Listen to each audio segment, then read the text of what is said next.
Welcome to the Final Scoop podcast. My name is Robert Schinetsky, the supplement engineer. Joining me is my international cavalcade of influencers and insiders in Shane Smith, Stack 3D, Lukasz Rytkowski, Prometeus Intelligent Sports Technology, Robert the Dream Crusher Samborsky of Apollon Nutrition, TJ Gonen of Fitness Deal News.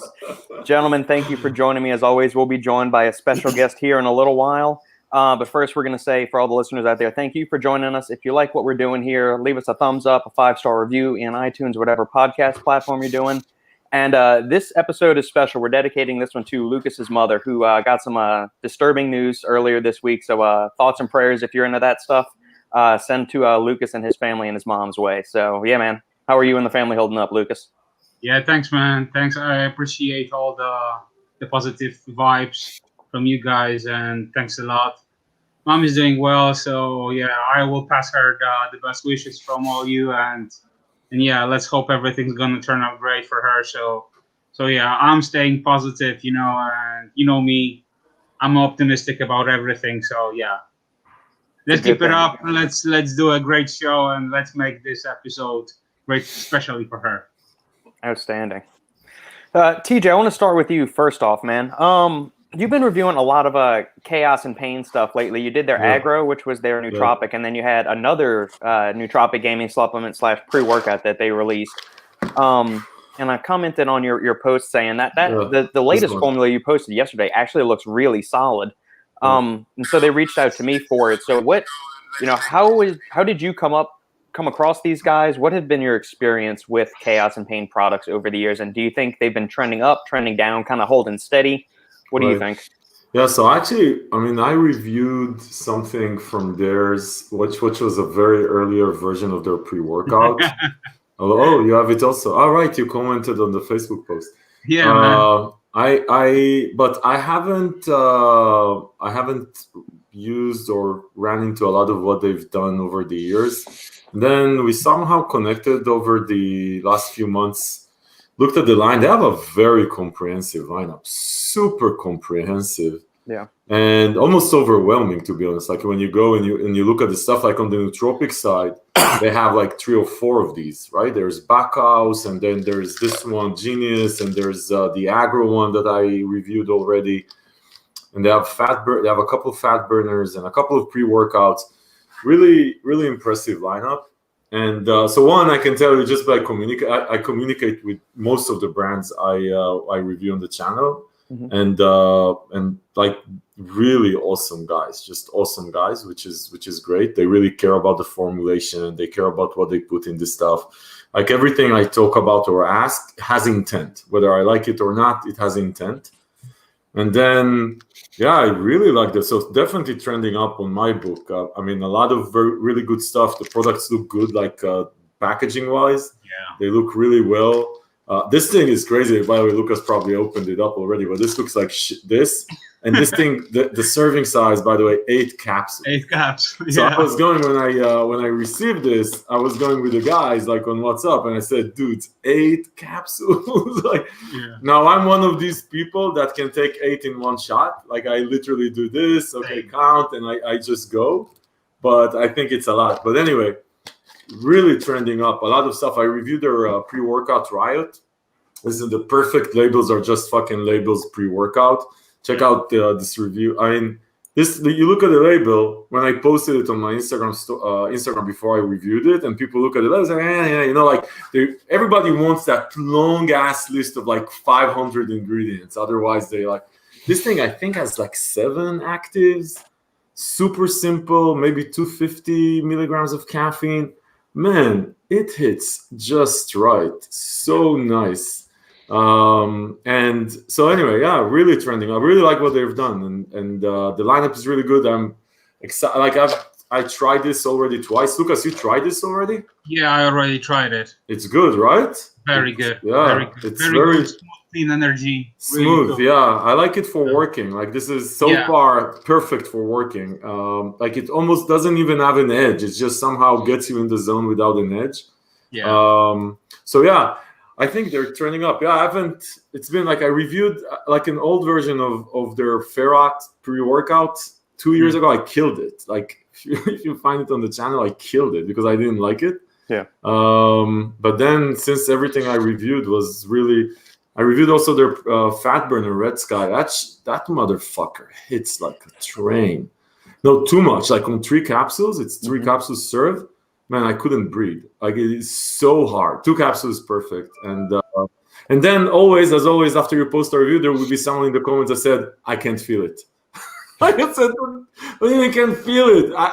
I'm afraid to look at the bottle and think 3 capsules. Like it almost killed me. And but yeah. So turning up, yeah, really good guys. So they reached out. Yeah, they did. So I'm gonna get in touch with them, and I'm curious to try because I saw you posted the deal for the agro thing. I was this close to jumping on, then I realized I really don't need anything. I've got more stimulants and nootropics here than I could possibly ever need. It doesn't matter. Yeah, at the same time, I've got a bunch of different coffee supplements. Yeah, but people sometimes send me these stacks of pre-workouts they have from deals and reviews and stuff like that. It's not about how much inventory you have, right? It's like shoes. It's like you have like downstairs. I have like 25 shoes from like deals and stuff like that. Yeah, I mean some of them I never use. Like it's just. It wasn't a deal. I got it. What can I say? Exactly. That's the way I am with the protein bars right now. Sandy's told me, she said, no more protein bars. We've got like 15 boxes of them in the pantry right there from all the deals that you've been running lately. And so it's. But I have to tell you, protein bars is different, to be honest. But I'll tell you this: I buy shitloads of protein bars. Like I have so many, but I also eat them. And it's if different from other stuff where you can say, hey, if I have a stack of pre-workouts waiting for me and I'm never going to use them, then you wasted money. Protein powders, the way that there are deals on our site, they're cheaper than food.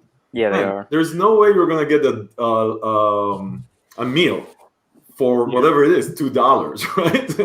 And if you like eating them, so protein bars is out of the equation of, I don't care if I have enough or I don't have boxes. I have probably here also like 50,000 What is the most amount of protein bars you've eaten in a day? I guess across everybody.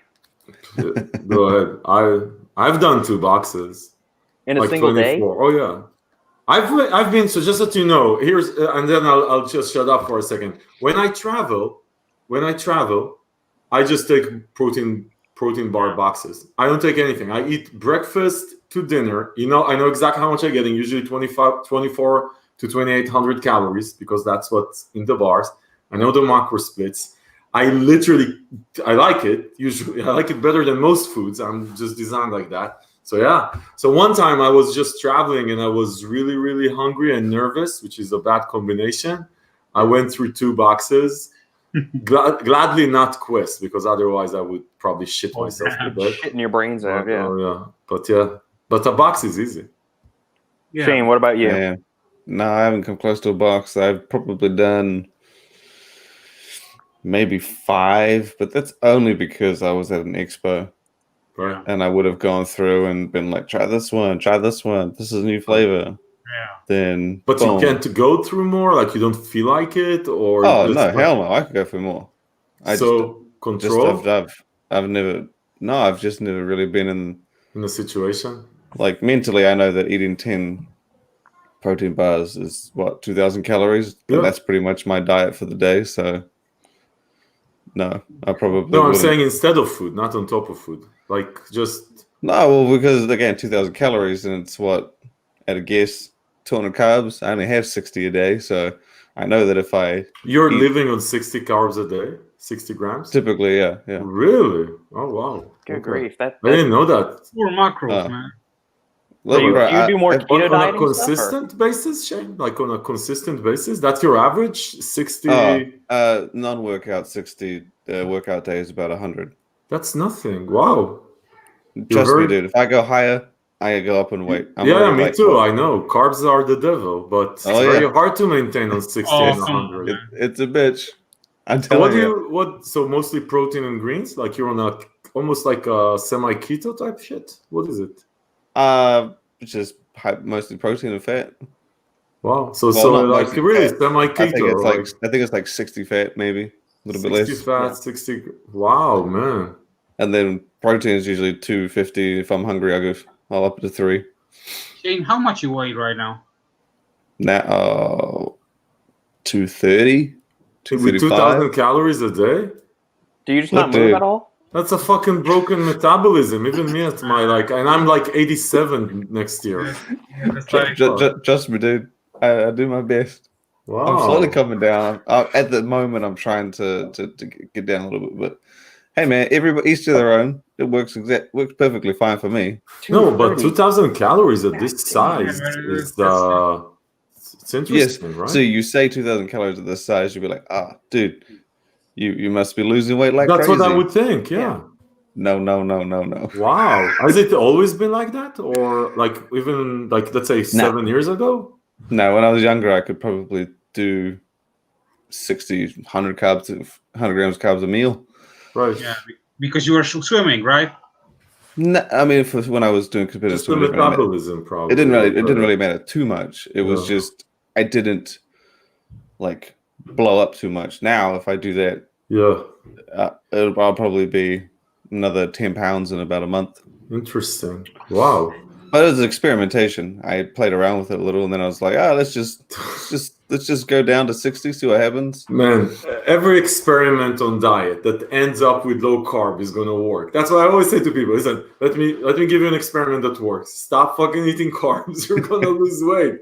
It's also so much easier to eat carbs, and it's like an experiment to just get to what my middle ground should be. Okay.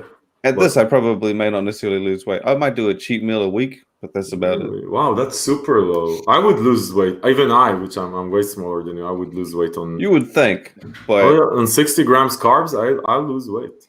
Yeah. How much do you eat? For sure. I'm not counting, but I would say I'm hitting 250 carbs. Easy. That's not too far from me. 300. You're 60. What the fuck is wrong with you? Like 60. No, I eat it in a bite. 60 on non-workout days. About 100, 120. Double that for workout days. So that's still quite a bit. 300, probably easy. Yeah. I mean, I can do that. I can eat that. I could smoke that if I wanted to. What do you mean? Of course, I could easily. I could eat 7,000. Every time my kids eat pizza, like I look at it at the shit. I always see these videos, 10,000 calories a day challenge. Fuck you, challenge. I drop it down in a meal. What's the challenge about 10,000 calories in a day? That sounds like nothing. Like what is it? Like how much is a pizza? Like a full 16-inch pizza. Oh, damn. That has to be like 3,000? Yeah, 3,000 probably. Easy. Yeah. I eat that in one sitting, like 3 of them. Carry the pizza. Anyway, yeah. Before we welcome our guest on, TJ, we got any of this? Was Rye was more natural and a moderate stim pre-workout? You agree it's excellent, and does that qualify in your category as moderate stim? It's moderate. It's not like a crazy stim. Like I told in the review also. Not every stim. I'm a stim junkie. I don't want every pre-workout to hit me like a fucking train. It's not. I want it to be effective. This was it has very little stim in it, but it hits just exactly what you expect from a pre-workout. Yeah. It's smooth. You get the tingling. Actually, tingling is super intense. You get pumps. Yeah, it helps as a meal. That's true. Yeah. Didn't go over 2,500 calories to 200 pounds either, but I did force myself to chew more and eat more slowly. I eat like 2,700 to 2,800, and I've been losing weight for like fuck I'm down. You and your metabolism. Well, part of it is seriously, that fuck you. Part of it is that I'm up and moving more. Look at Shane; he's gonna cry in a second. Like I've lost like 8 or 10 pounds since this quarantine shit has happened. So I'm like, I was at 170. I'm like at like 158, 160 right now. I need to start eating a whole lot more, or stop moving. One of the two. God damn you! I hate people like that, right? Yeah, I know. I'm sorry. It used to be like I never that, thought I was like that though. I've never considered myself to have a fast metabolism. I always find though that the people that can lose weight very quickly have trouble going the other way. Have trouble like building muscle and strength and size. Yeah. Like obviously without steroids, but Right. Yeah. Man. So, all right, gentlemen, let's welcome on Mr. John Cook, the supplement advisor out of South Africa. Oh, there you go. Welcome, John. How are you, buddy? I'm okay, and yourself? How's everyone doing? We're doing very well. Thank you for joining us. And give everybody, for those people that aren't familiar, give us a little bit about your background. Well, firstly, thanks guys for having me on. I do appreciate it. Well, basically, I got into the bodybuilding industry at quite a young age, and then obviously, supplementation kind of fell within that. And yeah, long story short, I started buying all the supplements like Muscle Tech and all the imports, and kind of from then on started learning my way. And then it's been like I think it's been about 10 years reviewing supplements, but I started off on supplementreviews.com, and then from there on, I just started doing my own thing on Instagram about 2 or 3 years ago. And it's been picking up nicely, and it's always just nice to, have that knowledge and that background and just to assist people, because that's all I want to do at the end of the day is just, get rid of the bullshit and then just be honest. For the listeners out there, give us a little bit of an insight into what the supplement industry or market is like in South Africa. Well, I mean, it's not such a nice place, to be honest with you. But I think that's why South African companies don't really like me, because they kind of look at me as an enemy. But when I look at the South African industry, it has grown nicely, but at the same time, there's still a bit of hiccups here and there. Companies still rely on cheap quality. They still use prop blends. Mass gainers in South Africa, they are the #1 seller, man. And then when you look at the mass gainers in South Africa, glycine, creatine, taurine, soy protein, all of that. And I still shake my head at all these companies that still do it, but I understand it is a market. People do buy it. People are, how can I say, they purchase because of what they see price-wise. So I do understand in a way, but at the same time, I don't know. But I see in South Africa, why are mass gainers the largest category? I'll tell you what in a second. In Israel, they are also one of the biggest. But I have an explanation for that. Sorry? India as well. Maybe. But in Israel, yes. Why is it in South Africa? In one bag. Yeah. I mean, in my experience, I used to work for probably the biggest retailer in South Africa, being USN. So obviously, I do have a bit of experience. And to me, when the guys came up to me and told me why they were using it, it's cheap, it's a meal. It obviously, they think it works straight away. They kind of are hooked on it. But the guys, when I see them, they just look like a normal kind of guy, but they're really hooked on the idea. I think it's more of a placebo effect. But I think just because it's really cheap, and the guys see like a 4 kg tub, they all jumping on. So it's 20 kilos and it's 70 rand. So great, let's buy it because it's cheap. Is that the placebo? Interesting. In Israel specifically, by the way, because there's a huge community that go to the army between 18 and 21, and their metabolism is like Robert's, and they actually want to gain weight. So that's why mass gainers are popular. It's a very specific age group. It's I mean, when I saw the guys that were buying it, I mean, there were some guys that were heavier set buying it. There were obviously the thin kind of guys buying it, but it was just everyone was buying it just basically because of the price and kind of the way that they market their stuff. But like hardcore way GH, like people love putting hardcore in everything. You can have a hardcore immune booster and people will buy that. They just see that name and they want to buy it. And that's a fact. That is a literal fact in South Africa. Really?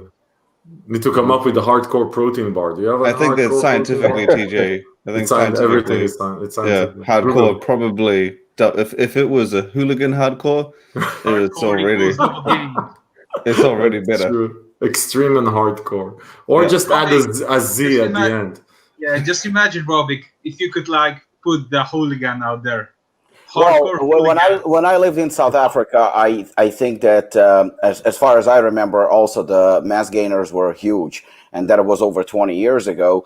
But that was number one. But from what I remember is South Africa, because it was so divided, and it was just I left just after the end of apartheid, and it's very was subdivided.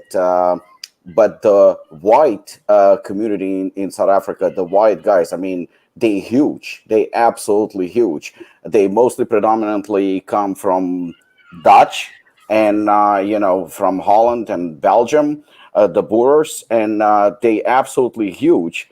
And I remember that I worked with one guy who was we worked in the same office for a computer company, and he was having 2 mass gainers just throughout the workday. He was a big guy, not fat, just big. And even if you look, South Africa has one of the rugby is a national sport. And if you look at all those guys, they absolutely humongous. So, I think it's very, very, it's not just bodybuilding or, mass gaining in South Africa is very popular. In fact, when I worked out in a gym, there wasn't much talking because it's hot all the time. Most of the year it's actually pretty hot. So it's not like United States where we live, especially on the East Coast, where you have all the 4 seasons. So summer comes, everybody wants to cut and everybody wants to lose weight, and people are talking about fat burners and keto diets and stuff like that. In South Africa, I remember everybody wanted to be big. And as far as I remember, at least in the 90s, South Africans, women are beautiful, and you don't have such problem with obesity as you have in the United States, not even close. I remember women mostly in great shape. Men are also in great shape. They just big, they massive. Most of the guys are pretty big, and they actually want to get bigger, whether it's for rugby, whether it's for lifting, and even predominantly in the gym. I remember clearly people were talking about putting on size. And I don't know how the scene is right now, because in United States, it's actually embarrassing. Most of the talking in the gym, it's about steroids.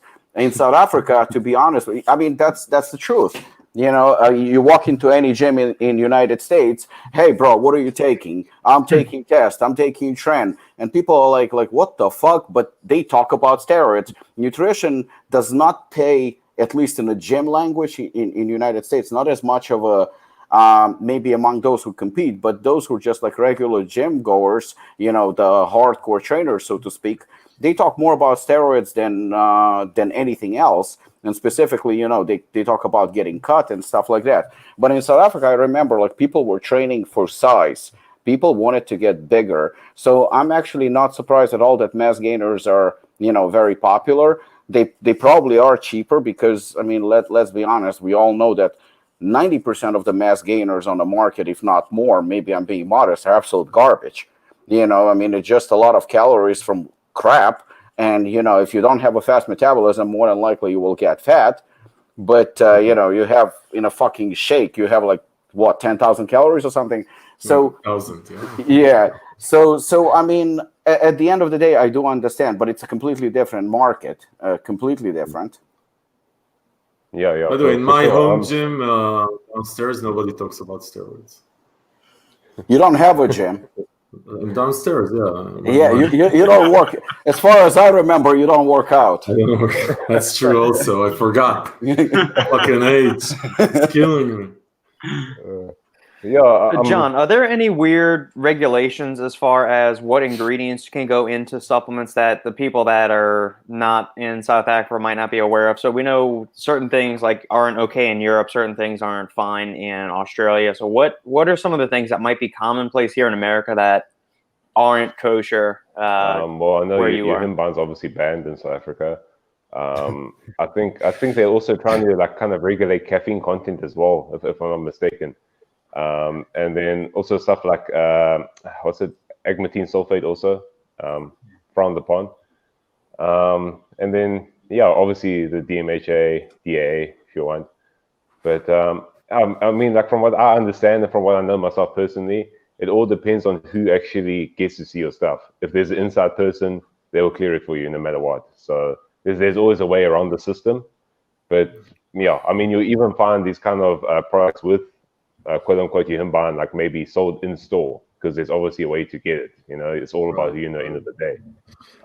And I think that's the whole South African market. There's still a lot of misguided people. And honestly, I don't think anyone knows this here, but obviously it's kind of catered towards the Black community in South Africa, because obviously that's the biggest community in South Africa is the Black community, and obviously they work on budgets.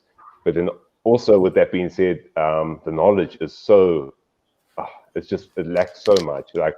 I mean, I live in like a very rural place, right? So obviously I know these guys, and the number one thing they'll tell me, they'll be like, dude, I use what's it? Man, I'm forgetting the name. Phosphagen? It's like these. It's just basically amino acid tablets. Like they will ask me, they're like, hey, did you use Phosgro? Like, do you know where I can find Phosgro? Because they all kind of linking this to like almost a steroid. Like they say, if you use Phosgro, you're going to grow huge. Like that's a kind of notion that they have. So obviously with the page that I have, I try and obviously educate as much as I can. But with that being said, you'll see the market now, even with Gold's Gym Nutrition. Now, I know Gold's Gym is quality, but now, there's a supplement brand, and obviously they're catering to kind of lower income. And to see what they're doing to the whole brand of Gold's Gym, it's just appalling, in my opinion. Like, I just see it, I was just like, oh man, come on. It's like, you link all the icons to Gold's Gym, and now you make mass gainers and all this other kind of shit. And like, prop blends, and like, just, it almost makes me sick. I think what's something that people don't understand, most of the world is sort of upside down as far as regulation from the US. The US has sort of a rule that says, hey, if it comes from natural whatever, then it's fine. Just sell it and fuck it. So that's like sort of it's called the blacklist method, right? Like I put stuff on a blacklist. Most of the world is actually whitelisted.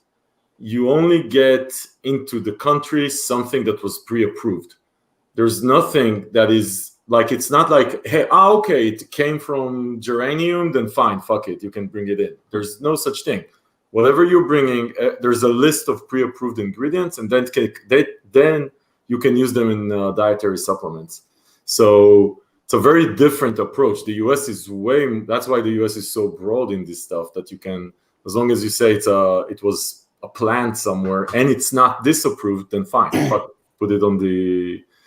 So I'm assuming South Africa is like that. I know most of I think Poland is like that also, right, Lukasz? It's most of European countries I know are very stringent on it's a pre-approved I'm list. pretty sure if there was a new ingredient for Europe and you just sent it in, I don't think they would stop it. Yeah, forget stop it. The question is it approved or not? You can always. I don't think it needs to be approved. I don't know in the EU. I don't know, but I know in some countries like where I grew up, it's definitely like that.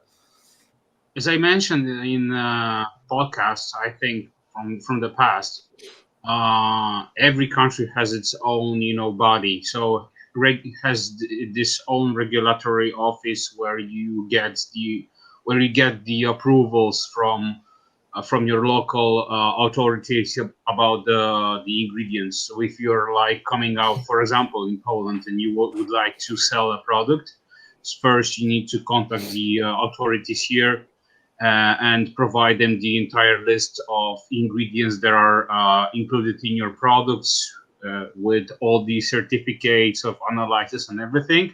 They do the inspections, and after that, you get the decision from 3 to 6 weeks, and then you have after you get the decision, you can or can't sell the product.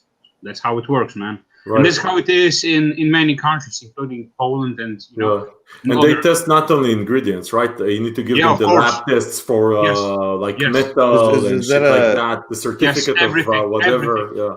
Yes, that's only selling, right? If you were to just buy a stack for yourself, you could just bring in whatever the fuck you want. It's very hard to control that. I don't think it's about whether it's allowed or not. It's just impossible to control. For example, if I would like to buy a product that contains like DMAA or yahimbine from USA, and it's for just my personal use, that's not a problem, man. You can just like go to the shop in the US, place an order, wait 5 to 6 weeks for the parcel to arrive.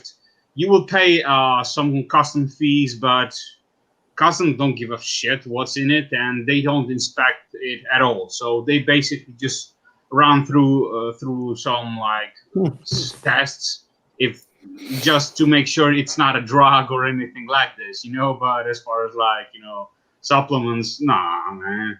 Especially when you are ordering like, I don't know, 5 to 6 tubs.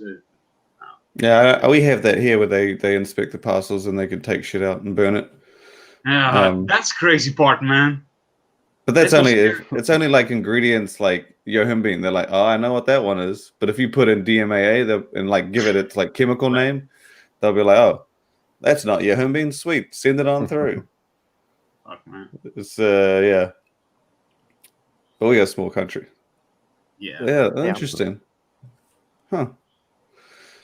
But John, how do you feel about prop blends? Are you patently against them? Are you okay with them in certain cases? Is it more of a product thing, or do you just not really care as long as the product delivers a good, stim high or good effects, or you're okay with it? Well, I mean, obviously, like when I first started using supplements, I mean, obviously that was, I think, 2008, and that's obviously when prop blends were big. Everyone is doing it, Jack and all of that. So obviously, I wasn't against it at first, but obviously knowing more and more, like over the years, then I've kind of been against it. But also, primarily if it works, that's all you care about at the end of the day. But at the same time, I always feel that the consumer needs to know what's inside and fully disclose it. I mean, that's just, to me, common sense. I know some people are super passionate about keeping prop blends. I think we all know what I'm talking about. But yeah, I mean, I'm so with it, honestly. But to see a South African brand do a prop blend, that just gives me a bit of I don't know, an uneasy feeling, because I just don't know what they use. Honestly, quality in South Africa is still few and far between. So obviously, if I get, say, for example, Berserk from America, like I'm assured it's going to be working great. But if I get like a South African product that's a prop blend, nah, I probably wouldn't use it. Gotcha. How many local brands do you have there? Is there like quite a number? Yeah, there's a few. There's maybe about 5 of them that popped up during this lockdown phase. Really? So I think everyone had the same idea. Yeah, I think everyone had this idea that gyms are going to open up and everyone's just going to be like making supplements, right? So there's quite a few. I mean, obviously, I think you guys know the main ones, like your USN. Obviously, Shane will know obviously more. MPL, Titan, MetaLab as well. So I mean, there's obviously a growing number. But there's not too many. But at the same time, I see like more retailers are bringing in international products, which is a good sign. So at least local brands can have a good platform to work off from. That's what we encourage them to do. Like, look what the local guys do. Take it from there. You guys can know why locals still buy international products. For example, what's it, Apollon Nutrition, just for example. Mm-hmm. Is there a difference in price between the local ones and the imported ones, or it's mostly the same? Well, I mean, it all depends. I mean, primarily, obviously, imports are more expensive. But I have seen quite a few. Well, I mean, I know of one company that actually gets the stuff produced in South Africa, and it's an international brand, and they kind of sell it for more or less the same price. But yeah, generally the local stuff is a lot cheaper. But obviously, when a local brand tries to do like maybe like a more advanced pre-workout, it's going to like cost quite a bit. For example, let's just give you an example. Core Nutritionals Fury is like 700 Rand, right? But now MPL has just released a new pre-workout on special, usually $500. Now it's 400 Rand. So it's catching up. It's not cheap, especially because I wouldn't really compare that to a Core Nutritionals Fury, because it's not anywhere close, to be honest. Yeah, I wanted to ask you about it, the pricing for like a it's still pretty good. They're 700. Yeah, $40. I was just looking. Yeah, $40. It's not too bad. Like Core Fury in the US is $400. It's $40. It's the same price as in the US. Yeah, I mean, I also think it's down to communication between obviously the people importing it and the brand as well, because I know that there's not a ton of profit to be made. So if you start selling a pre-workout at Fury for 1,000 Rand now, I don't think many people would be inclined to buy that, because that's probably would be the most expensive pre-workout in South Africa. So pricing is always very important. Is it an online market there, or more of physical stores? Excuse me? Oh, you couldn't hear me. Is it more of an online market in South Africa or physical? Well, I mean, over the years, online's taken over. I've seen lots of retail stores kind of close down. There was a main one, Chrome, they closed down, but other people bought off their stores. So, I think people are obviously heading towards online. It's a lot easier. Obviously, as everyone knows, crime in South Africa isn't the best stat in the world. So I think people prefer just to order online, get it, hopefully safer. Like, not get killed while they go get their pre-workout. I think. You're a great you're a great mascot for tourism and stuff. Yeah, it sounds like I want to buy a ticket. First sentence as it came on. For South Africa, it's not a great it's place. Not that great, and you might get killed on your way to get a stupid mass gainer and buy your groceries online. Yeah, right. Yeah, I'm really looking forward to get there. I actually was there 5 times, I think, but a long time ago. Okay. Yeah, I was in Joburg and Cape Town, and I did a safari once. Yeah, but I never felt comfortable in Joburg, like specifically. Never. Like it was a long time ago. Maybe it's a bit safer now. I don't know, but I've never felt comfortable. Never. No, I mean, obviously with the whole state of everything going on now with lockdown and people not having jobs, people going out of business, obviously things aren't going to, improve. So I probably think that things obviously have gotten worse, bro. I mean, I don't live in Joburg, but obviously I feel the same way, bro. As a local guy, like I literally went to Joburg to buy some clothing from this place I didn't know, and it was inside the township. And now me and my friend, we parked out, we went inside, and we ran back to the car. Really? That's the kind of fear that. Yeah, I mean, it's not like it's not funny, but it's literally. That's how petrified that we can get it as even. There's a lot of anxiety. Yeah. You also hear the stories, right? It's I feel scary ass stories. It's not. I feel right now like fucking Rambo because I lived in Joburg for like 4 years, right in the center in Hillbrow.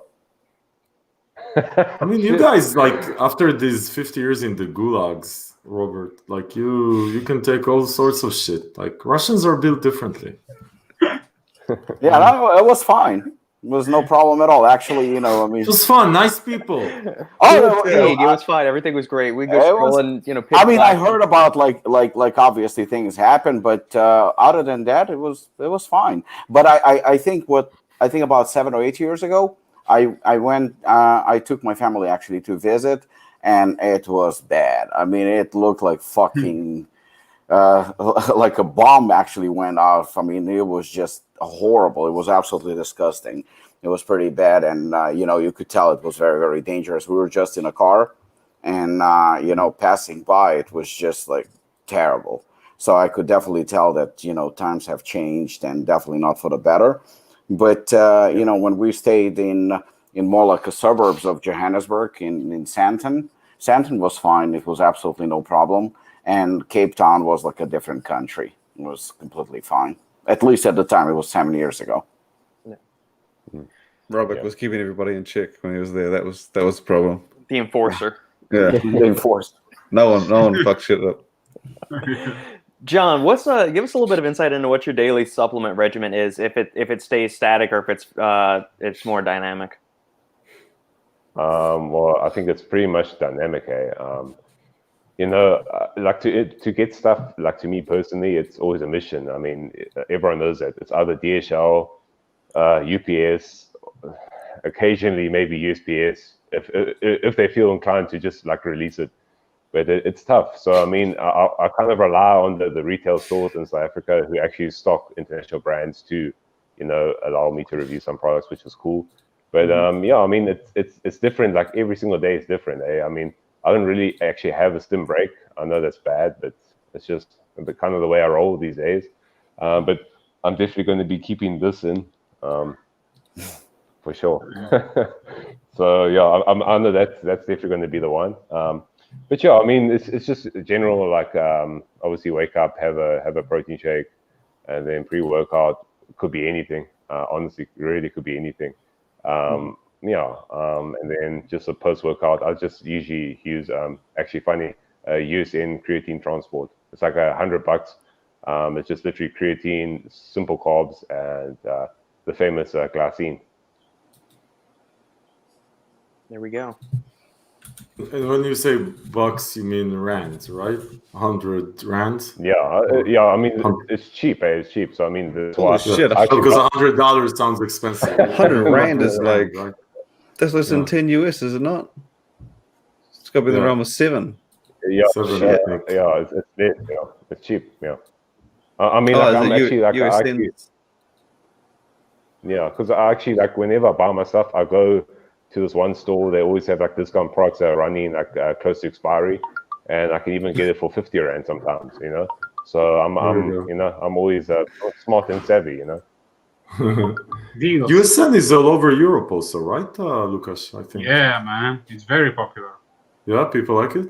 Yeah. They got a huge SKUs, you know.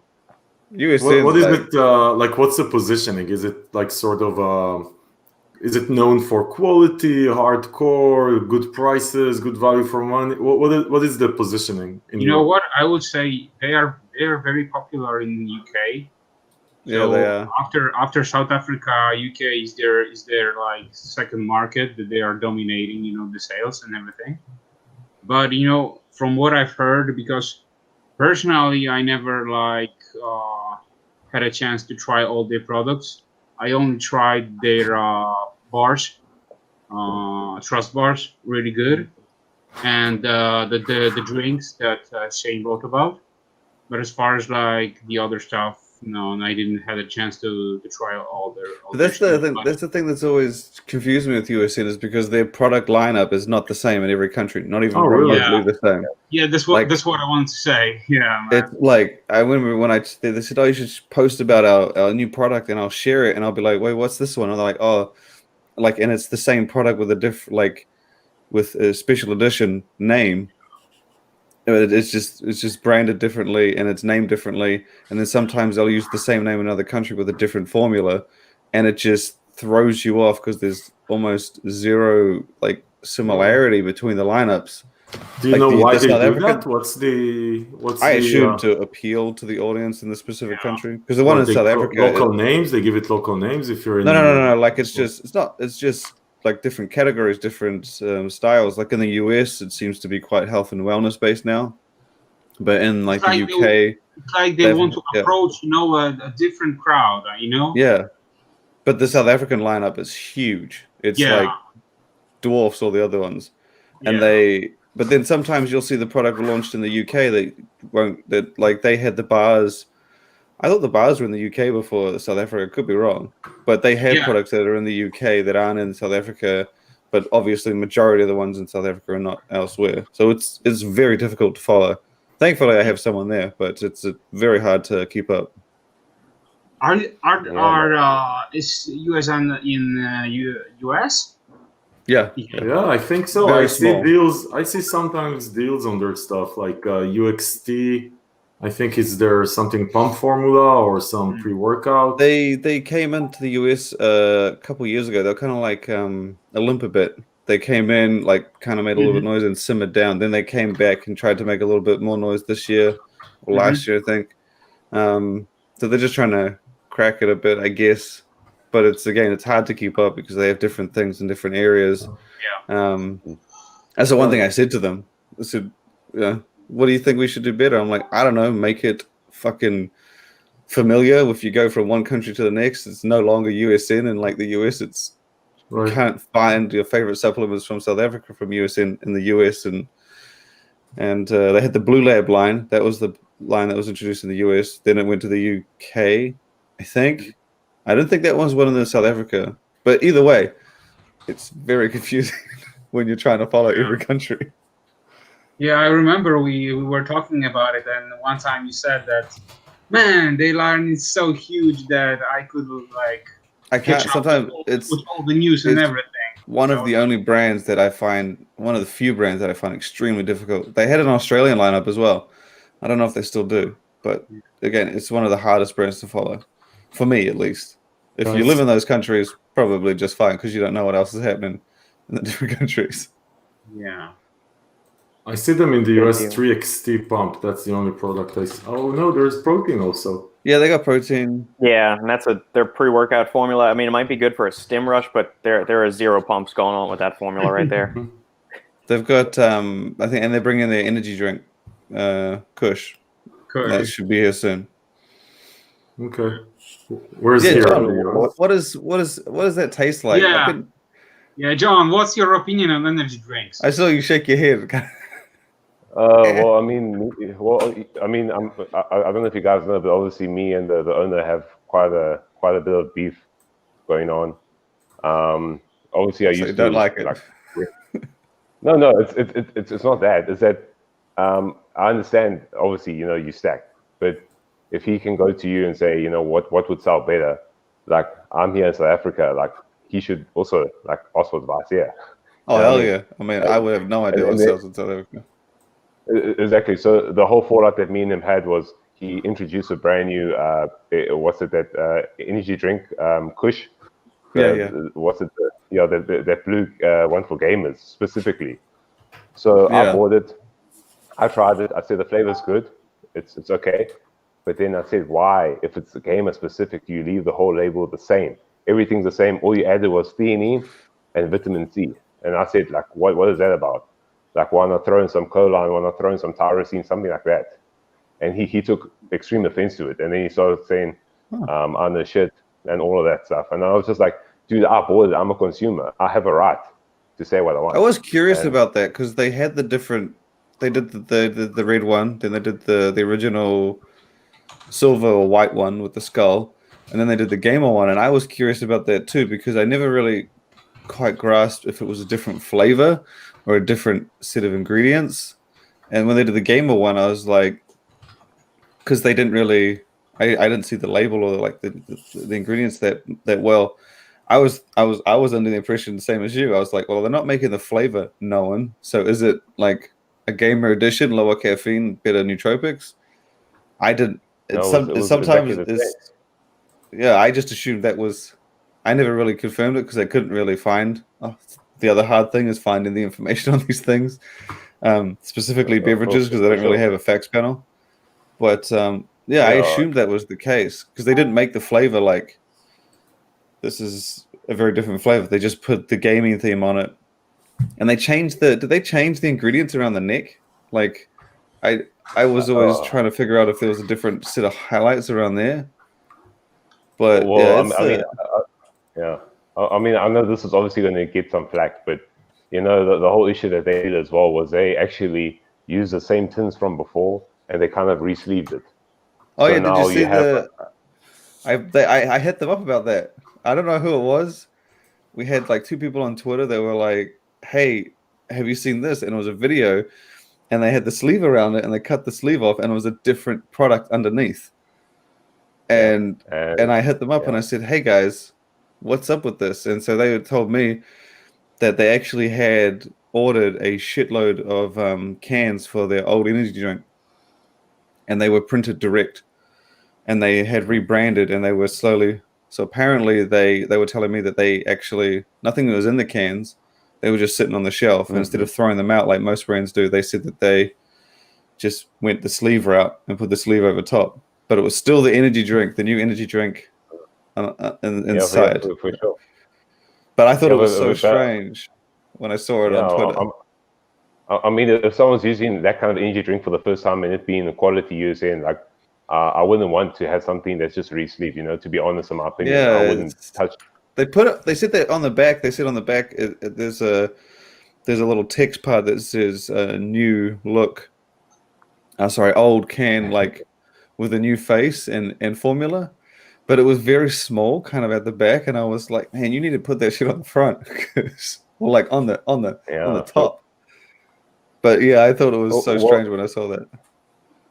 Yeah, for sure. I mean, like as you told me with the black and white tin, they kind of trying to appeal to, or how can I say, the black community, because that's Orlando Pirates soccer team. So that's why they did the whole black and white tin as well. So they're trying to, include everyone. So that's why they did that.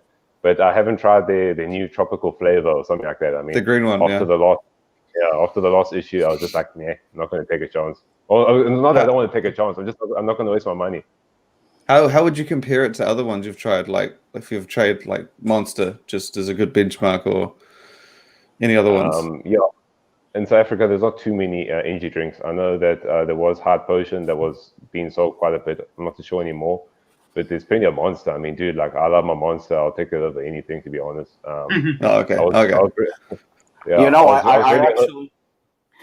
John, I actually just looked up because I I wanted to say this, but I wasn't sure if it was USN. But I looked it up. It was USN in 2011. They had a serious problem.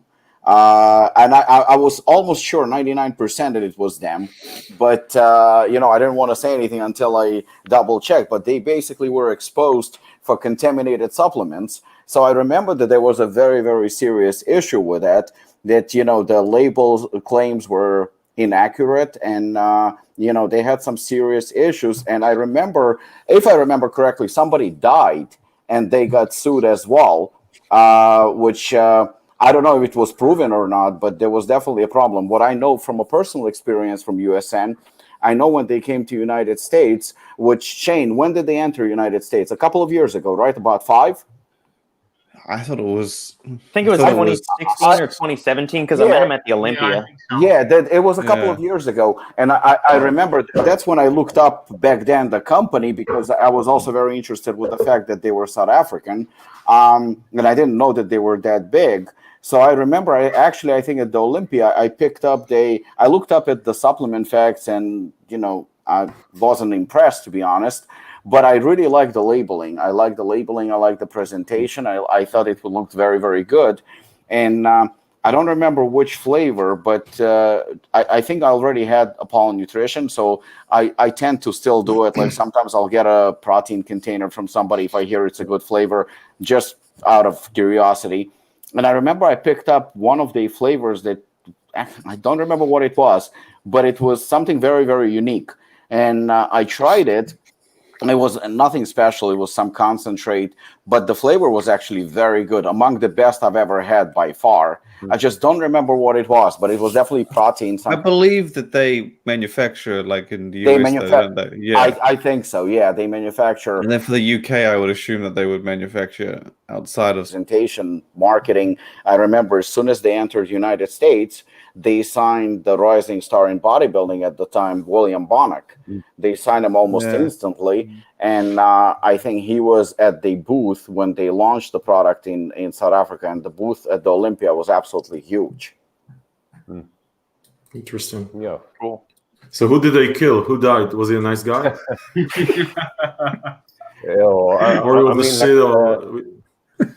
I mean, if you have to do more searching, you'll find a lot more dirt. That's all I'm going to say. But like more dead people. Kind of I see dead people.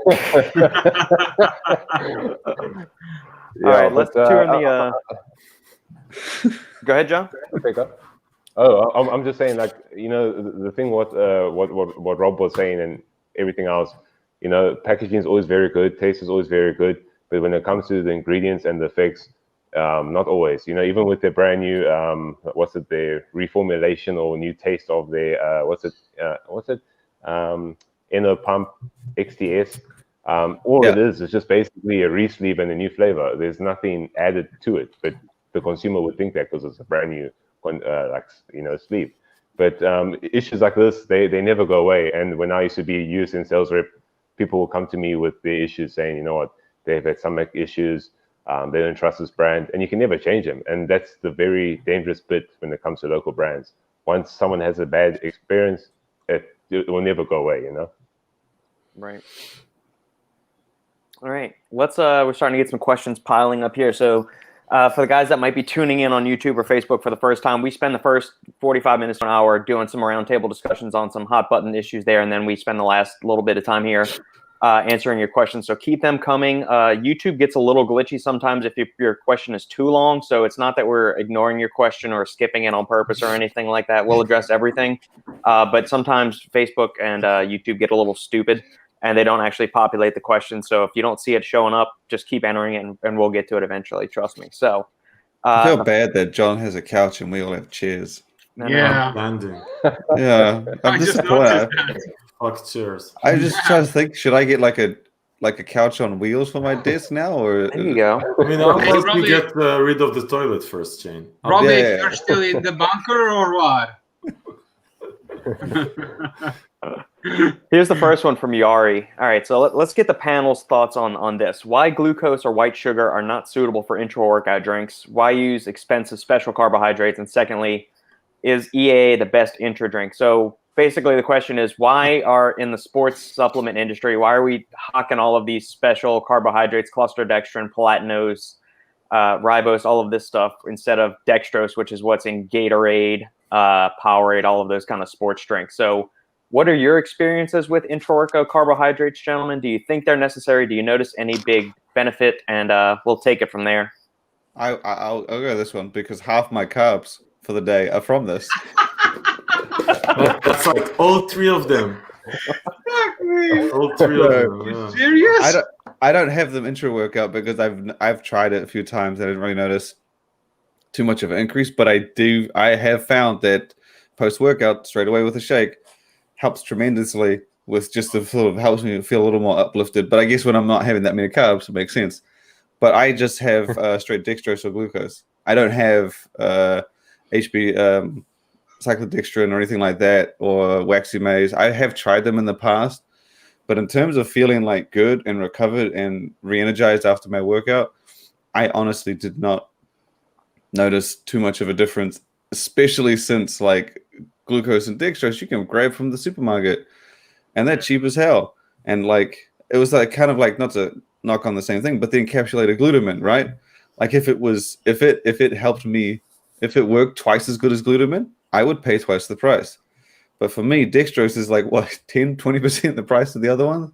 So if it was going to work 5 times better, maybe I'd buy it, but it doesn't. So I have 60 grams right after my workout with usually dextrose with a shake.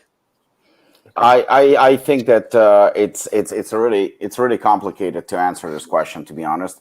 In terms of VAA, I'll just bypass that because I don't think that there is anything special about it in terms of intra-workout or anything like that.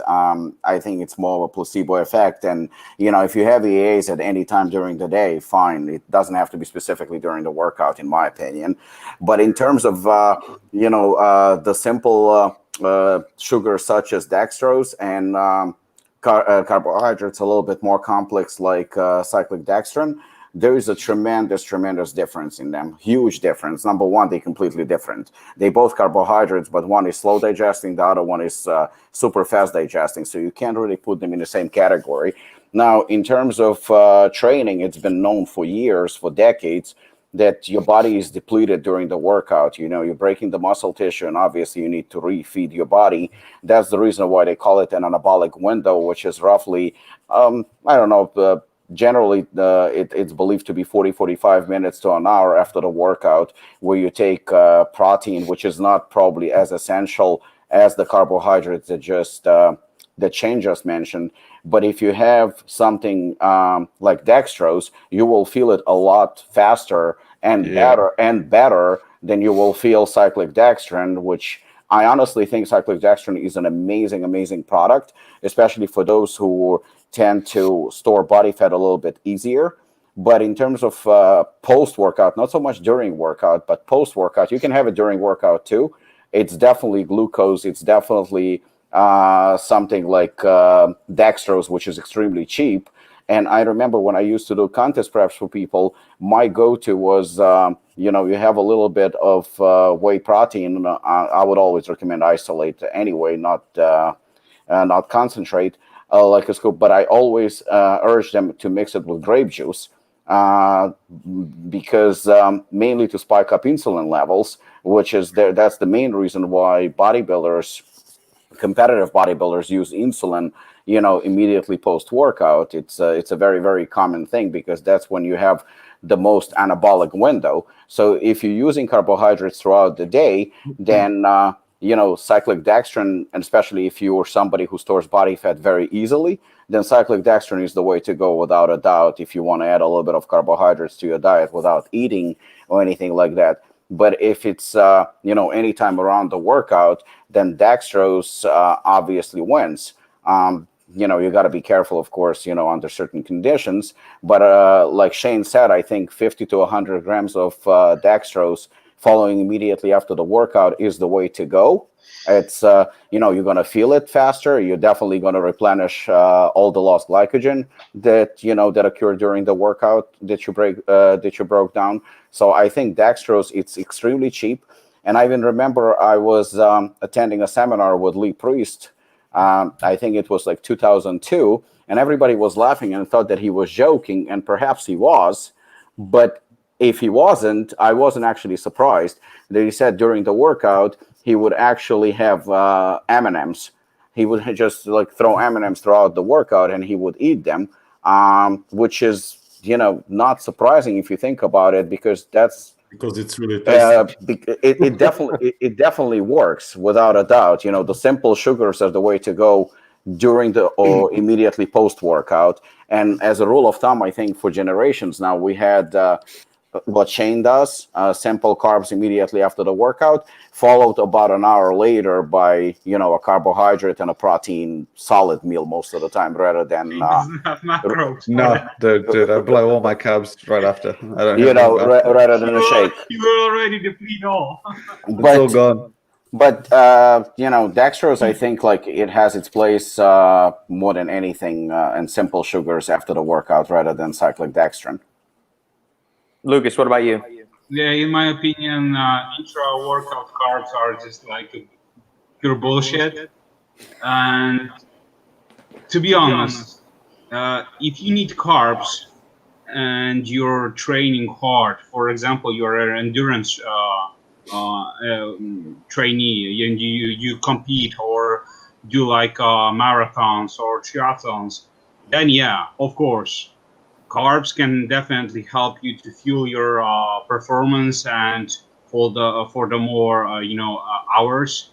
But if you're like a regular gym rat, then you're going to the gym and you are doing, for example, 1 to 1.5 hour session, and you need carbs during your training session, that blows my mind. I personally train fasted.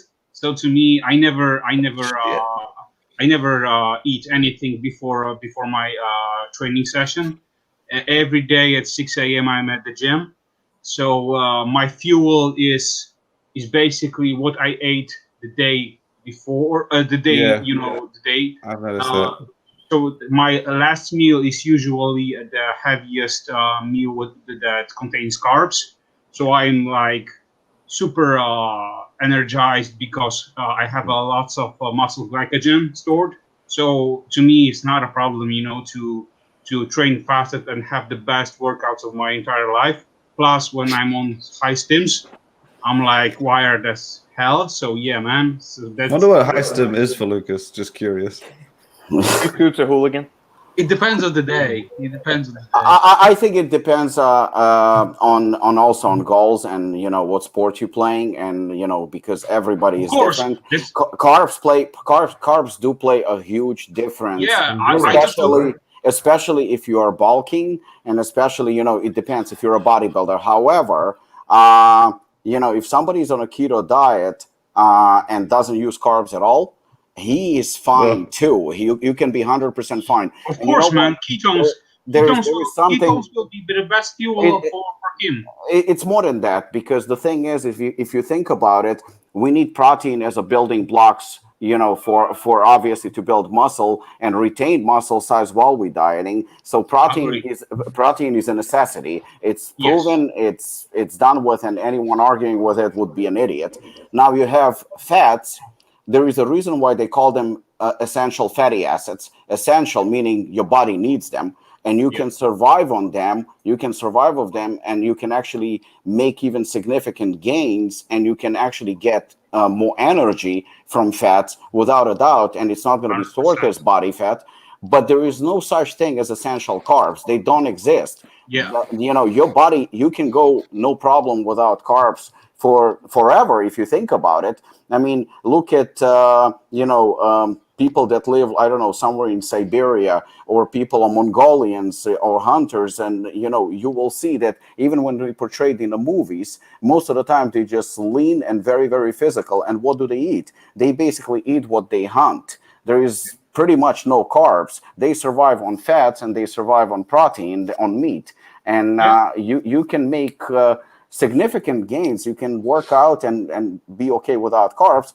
However, in terms of if you are using carbs, and especially if you're using insulin, as a bodybuilder, because you're a competitive bodybuilder, then carbohydrates are an absolute must.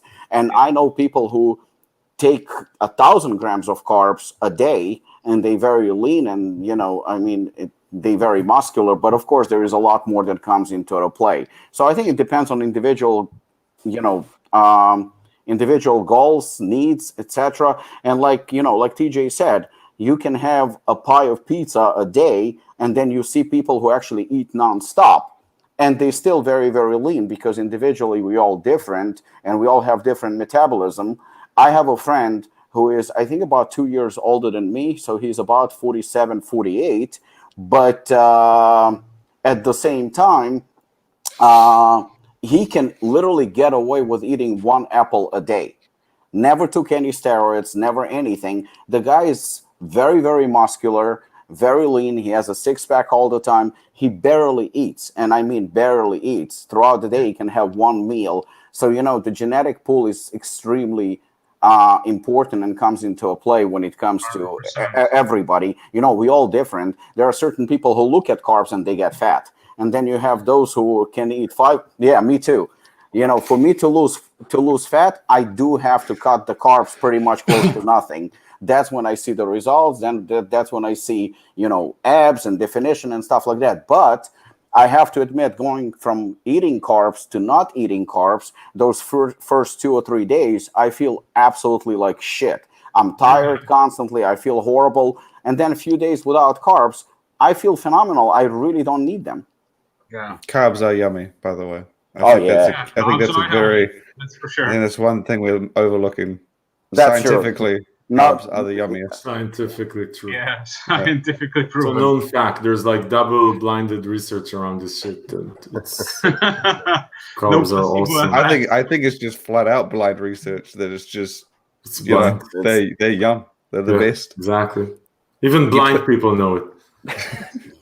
You put carbs and sauce on the other ones to make them nicer. That's it. That's all you need. Yeah. I agree.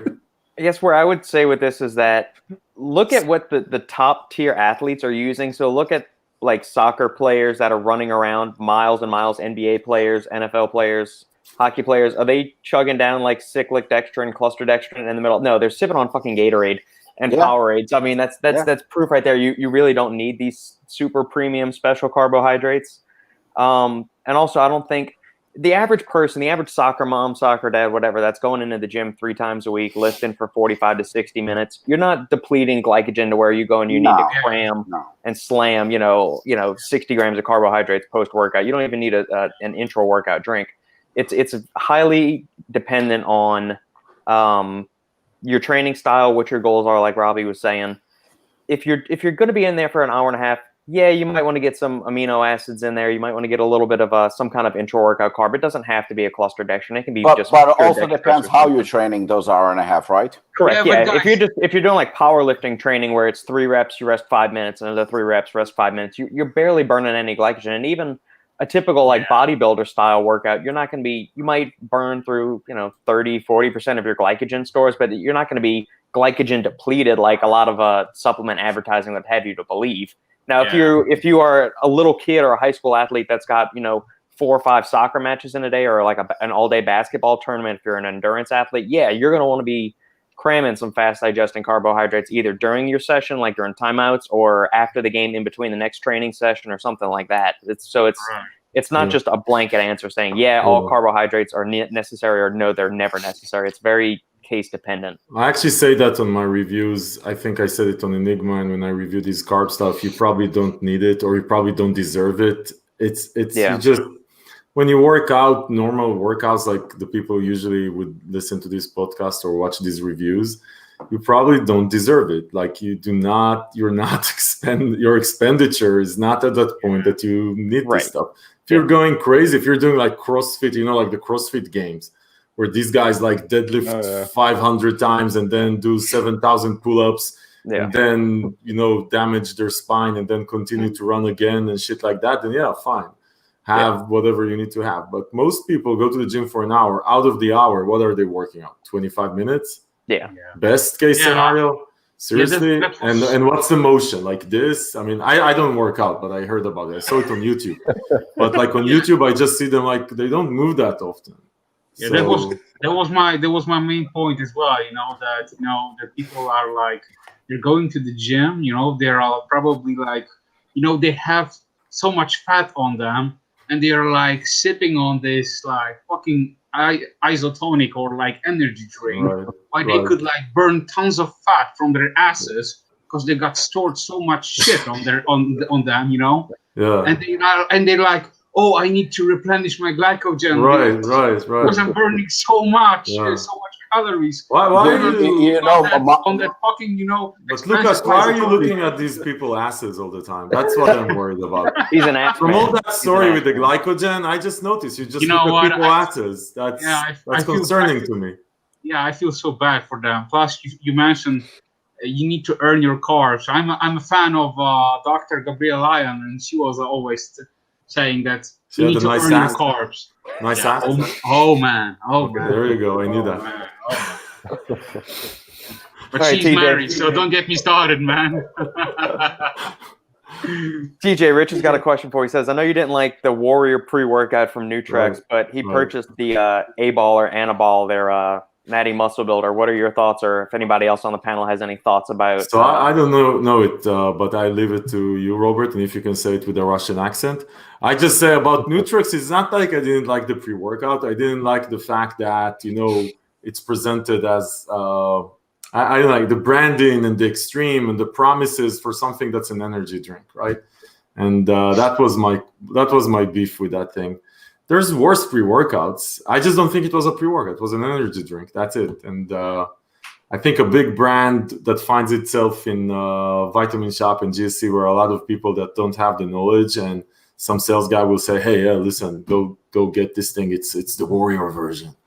Just taking advantage, because if it was a small brand, it would die after a week because nobody would buy the shit and nobody would rebuy it. So it's big brands taking advantage. That formula probably is like a $3.50 formula.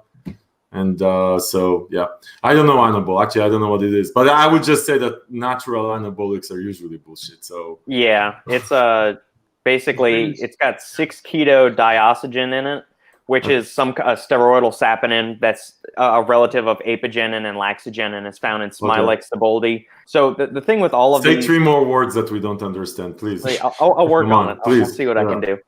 The takeaway is that these steroidal saponins have really poor bioavailability in the body. Even if you put some kind of bioavailability enhancer like a liposome or something, it might do something, but they'll say, well, it's got all this anabolic potential, but no androgenicity, so no androgen effects. So it's not going to give you like gyno and all the negative effects that come with anabolics or oral steroids or anything like that.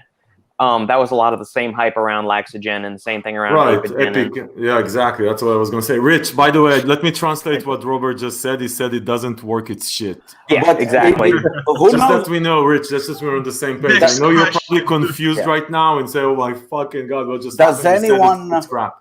Does anyone know this pre-workout Anabol? Because the only not a pre-workout. It's then in like Robert just explained. It's in capsule form, man. Yeah, because the only one I found was, I think it's in German. Is that a German brand? No, it's Nutrex, Robbie. It's from Nutrex. Oh, it's from Nutrex. And it's called Anabol? Anabol 5. Yeah, look, it's right here. Yeah. The 4 version was very successful. So Robert confused us all with these massive words. I was like, I wanted to have a look. I thought Robert's gone up to Russia to fight. I Google Translate going like crazy trying to find. Because what is he talking? This dude. Do you actually know what Anabol is? I thought it was named after a drug. It's actually Dianabol. So every time I see a supplement that takes a name from a steroid, to me it's automatically bullshit without even looking at the label. But that's what they do with this stuff. It's laxogenin, epicatic, honestly like all this shit. It's all okay. There are a few of those supplements that take their names from drugs, and initially I thought it was cheesy. Now I just think it's so cool. I think it's the funniest thing ever. I love it. Shredder roll. Right? Yeah. I mean, it gets creative. You find about drugs you would never have thought about. What about that Nutrex pre-workout that they had? They had actually a good one. Hemorrhage? Outlift. Outlift, yeah, that was decent. Yeah. I thought it was okay. That was I think it's still around. that pre-gym. I was a fan pre-gym of competitor. Hemorrhage. Yeah. Is it still around? Yeah. It is. Yeah. Oh, that original Hemorrhage? Oh, No, shit. no. Oh, damn. The original Hemorrhage, that was the shit. Oh, yeah. Oh, I remember that. I remember they said, like, people, when Jax came out, and everyone was like, oh, this is, like, it was the shit. And then everyone started coming out with their versions, their different little concentrates. And then Nutrix was like, no, this stuff is, like, really, really, like, ass-kicking Hemorrhage underground, blah, blah, blah. Yeah. I was like, Hemorrhage Black underground, something really, and I was like, whatever. You had tried them all, and then you tried that one, and I was like, holy shit. I tried that one. I was flying. They weren't joking, man. That thing was hard hitting. Yeah. I remember that one. How many people? We can fit up to 10 on this. StreamYard allows up to 10 people simultaneously to be on this. I don't think we'll ever go that high. I think 6 is probably going to be our max I think for 6 any one is- podcast recording. All of them. We should all sit on couches next time. Yes. Yeah. Just Nice. because all of us look all serious, and then he's over there just chilling on a couch. Just, I don't know, lightens the mood. If we were all on couches, it would seem way more relaxing, I think. Robic on a couch would just look He'd phenomenal. still look pissed off. Phenomenal. South Africa seems like a bar training paradise. How aren't they putting out champions, guys? Robbie and John, what's your answer to that? I don't think I implied that. I just implied that they chasing size and they like to get, big as a house. That's it. But in terms of, I don't know. I mean, John probably knows better than I do how the bodybuilding circuit is in South Africa. But when I lived there, people just train to be big. That's it. I mean, Rugby, man. I think that just like every country has its own thing, and in South Africa it was all about rugby back then. And That's the same here. Everybody wanted to get big. That's it. Not necessarily compete. John, what do you think? Well, I mean, like to be honest, I mean, like as you're saying too, like many people just train not to compete; they just train to look good, to be big, and obviously most guys, like they train or rugby players, So I mean, the South African bodybuilding scene is picking up. I mean, the athletes' quality is obviously getting better, but I still think obviously America and stuff is obviously supreme because that's where everyone goes when they want to take it to the next level, right? So yeah, I mean, I think that's why South African guys are usually big because they just train for rugby. Rugby is a huge thing, as everyone knows, as Shane would know personally. Well, not personally, but obviously South Africa being the Rugby World Cup champions, So yeah. I was waiting for this, but I have to admit, when they had I was at 95 when South Africa beat the All Blacks. Yeah, I think it was 95. I was at the stadium. That was crazy. Was this the food poisoning incident? that was crazy. They all had USN supplements before. But I think All Blacks were a lot bigger. If I remember correctly, they were still bigger. That giant. I had a guy that I went to high school with. He was like 130 kilos, which is what, 280 pounds? Yeah. 230, he was like 15. I remember seeing these guys. I'm like, these boys are raised in high school. We don't have like development programs like the US with American football, but like that's just what they do from like 12 through to like 18, 19, 20. They're just big. Like a lot of the islanders just they look like men. You're going to school with men.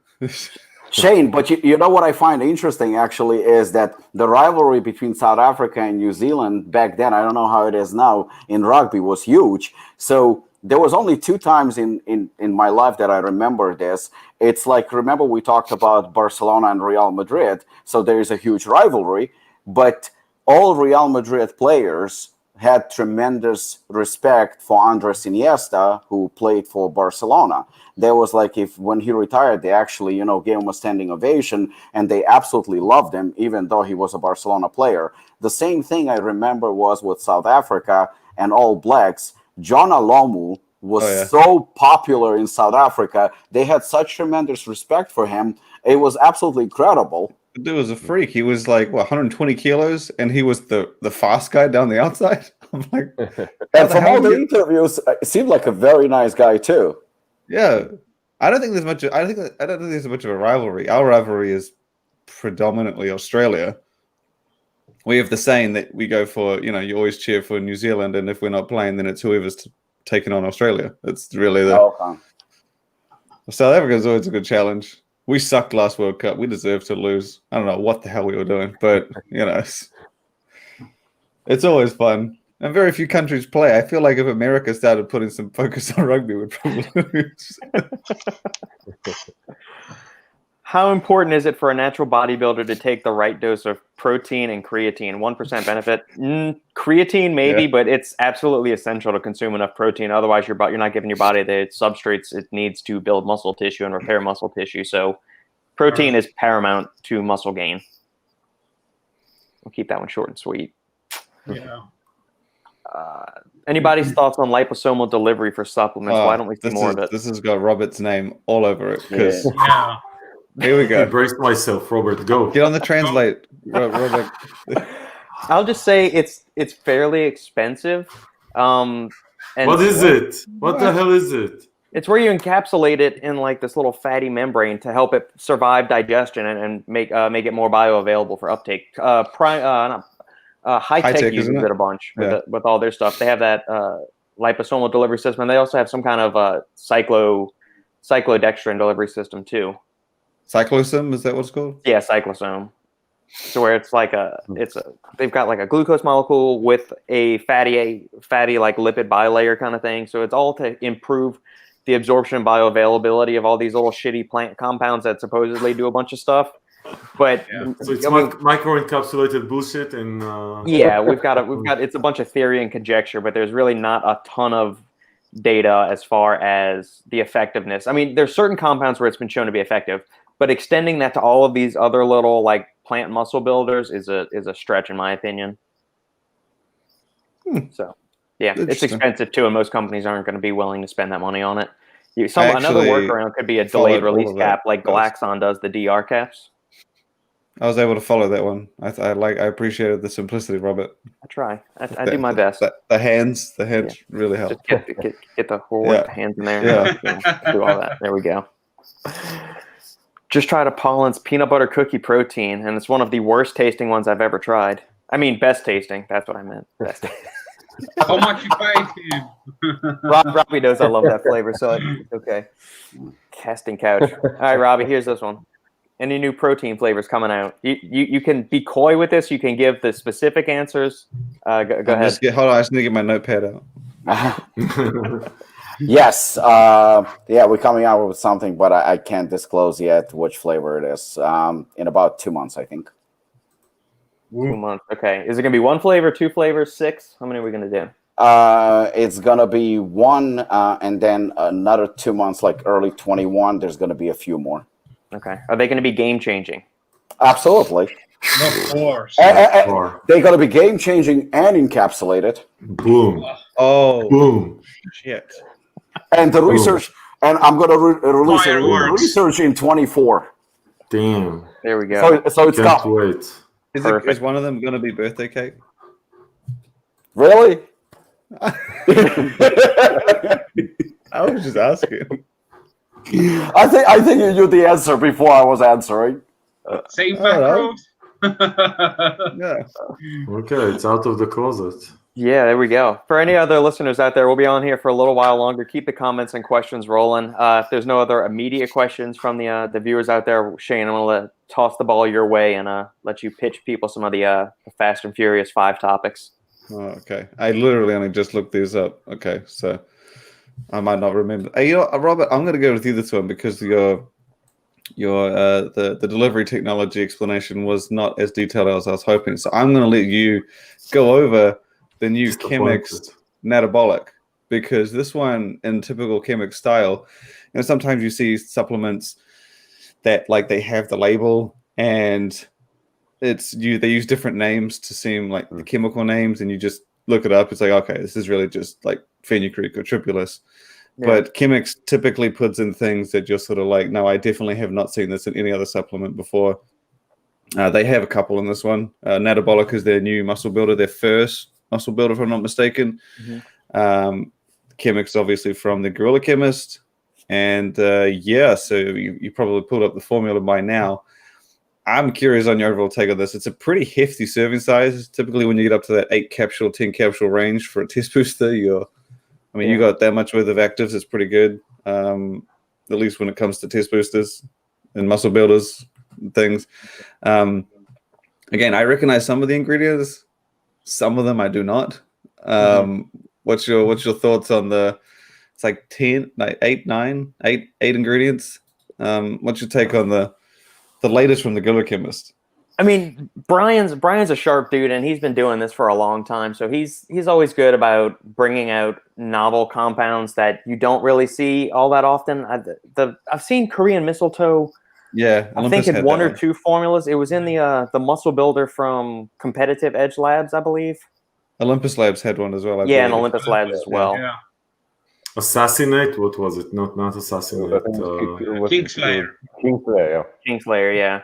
The cool thing about Korean mistletoe is that it's got things that help combat muscle atrophy, so muscle breakdown, while also stimulating things and stimulating muscle protein synthesis, so it'll help with hypertrophy. These are all in cell culture studies and rat studies. We don't have any actual human studies. So, I mean, doing it in muscle cells is kind of cool because you can see the different pathways that it's going to be stimulating.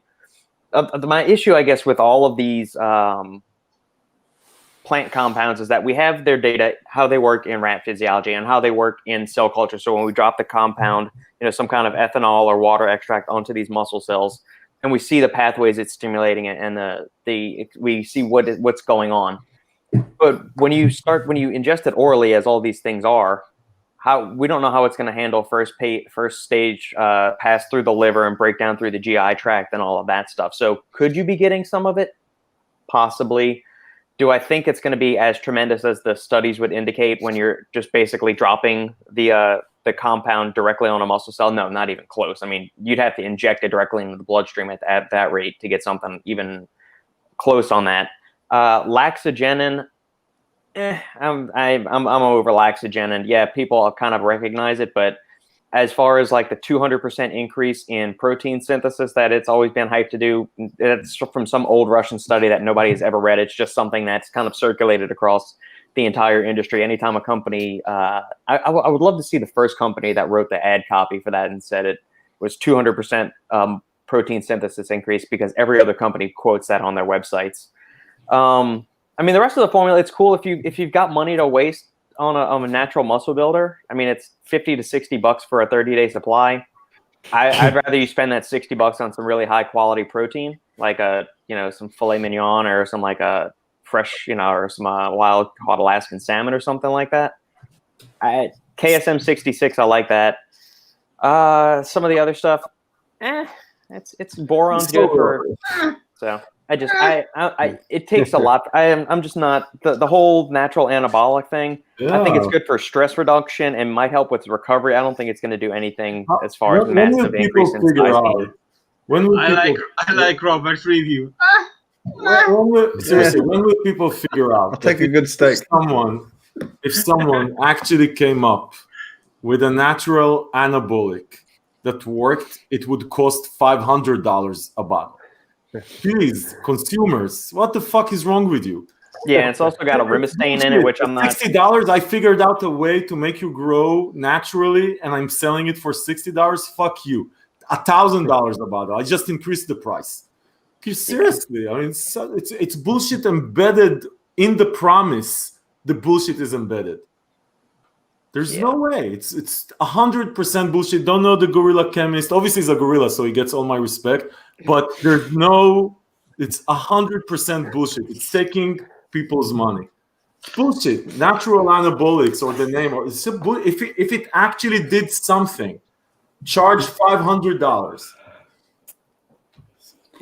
Robert, what do you think of a rimestane? Actually, I'm interested in your opinion. I think you got to be super careful. with that. I mean, it's Yeah, just as one of far those. as I knew, that was on the advisory list. Yeah, it's not a dietary supplement. So no, I do think it works. I do think it works. It definitely works, but it's a at suicidal higher dosage. But it's still not gonna increase testosterone. It's just like so stupid. Those claims about being anabolic, it's like, you know, TJ is right. It just, those things just don't exist. And it's like we talked about CBD last week or the week before. You know, you can say whatever the fuck you want to say, and you know, you can make all those bold claims, but it's just, it doesn't fucking work, and it's proven. I mean, the only thing that ever worked, as far as I remember at least, was Halodrol by Gaspari Nutrition. But why the fuck does it work? Because it had steroids in it. That's the only reason why it worked. There was actual steroid turinabol in it, and that's the only reason why it worked. Why doesn't it work anymore? Because there is no steroid in it. That's the only reason why it doesn't work, but it's still promoted as such. It's just like, I don't even think that it matters, and I respect Robert tremendously. It doesn't matter what he says, and it doesn't matter who watches this, and it doesn't matter if this is going to be this particular, episode that we are doing today, and everybody's going to watch it, and people still going to fall for the same shit about the words anabolic and natural testosterone, and this is going to promote 200% synthesis and whatever. People still going to fall for it. It's an amazing thing. It's been proven for years that it doesn't fucking work. How about this question, Robert? So obviously these supplements, when they make these claims like 200%, 1,000%, 40 million %, I don't know. Would you say that, how you say that they probably don't help increase 100 to 200%? Would you say that there's a chance that they improve 1%? Yeah, I would say that's probably a reasonable. Because it's based on that fact, how like, I know that they make the claim 200%, and I know they make the claim like whatever, these jacked up 347.5%. And I understand that if something actually did help you that much, it would probably be worth selling for $1,000, maybe $2,000. Yeah. But I actually think for a 1% chance at an increase, $50 is a damn good deal, considering that could be the difference between you and the guy next to you, and no matter the race or the competition, or whatever, or just feeling better and you have the money. If it's 1%, yeah, I think it's if it's 1%, then fine. I'm just amazed by the fact that people actually buy the mega claims. Where's the supplement industry, the natural supplement industry? Nothing is above 1%. No matter, like, open. I don't think anything's below 100%. Look at the freaking list of supplements. Nothing there is above 1%. You're in the 1% range, whatever you're taking. Yeah, doesn't matter what it is. So fine. I'm just what annoys the shit out of me is the claims. Yeah, it's fraud, right? It's total fraud, and people are so retarded on the other end that they'll actually buy into this shit without applying minimum, and people just. It just pisses the shit out of me. It's fraud, right? I think you put all these charts. You call yourself a chemist or a gorilla or whatever you are, and I think for me it's a matter of importance. Like, I'd do the protein, the pre, the recovery, and all that stuff.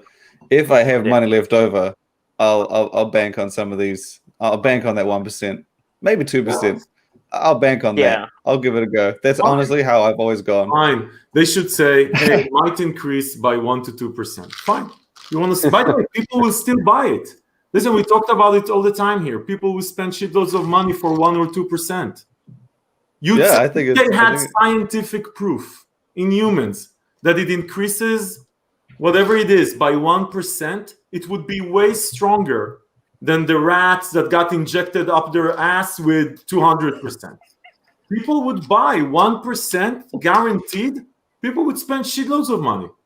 They should force them to whatever it is, divide by 10. Just make it realistic. You mean by 200? 200, by 200. No, that's the problem with these claims. It's just, anyway. Quick question for Robbie. Are y'all going to be staying open later, Robbie?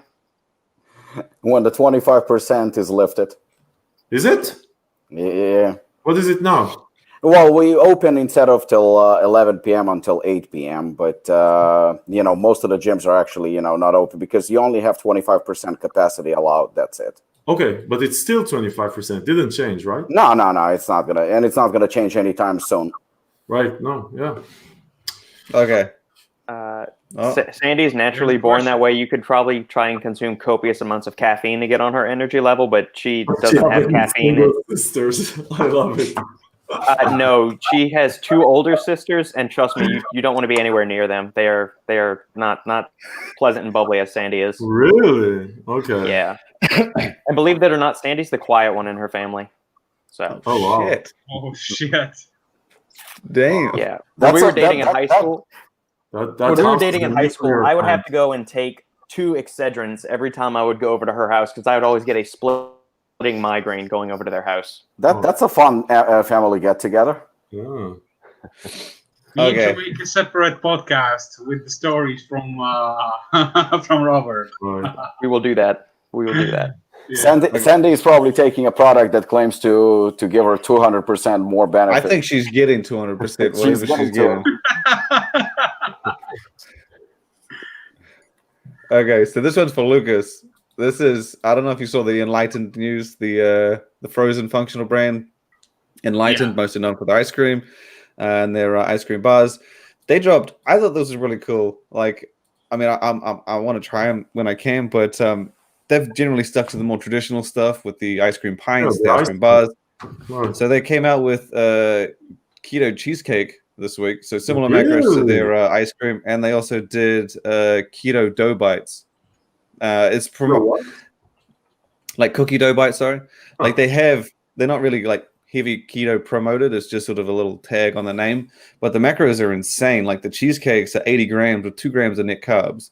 I'm going to buy it now. Obviously heavy on fat, heavy on protein, but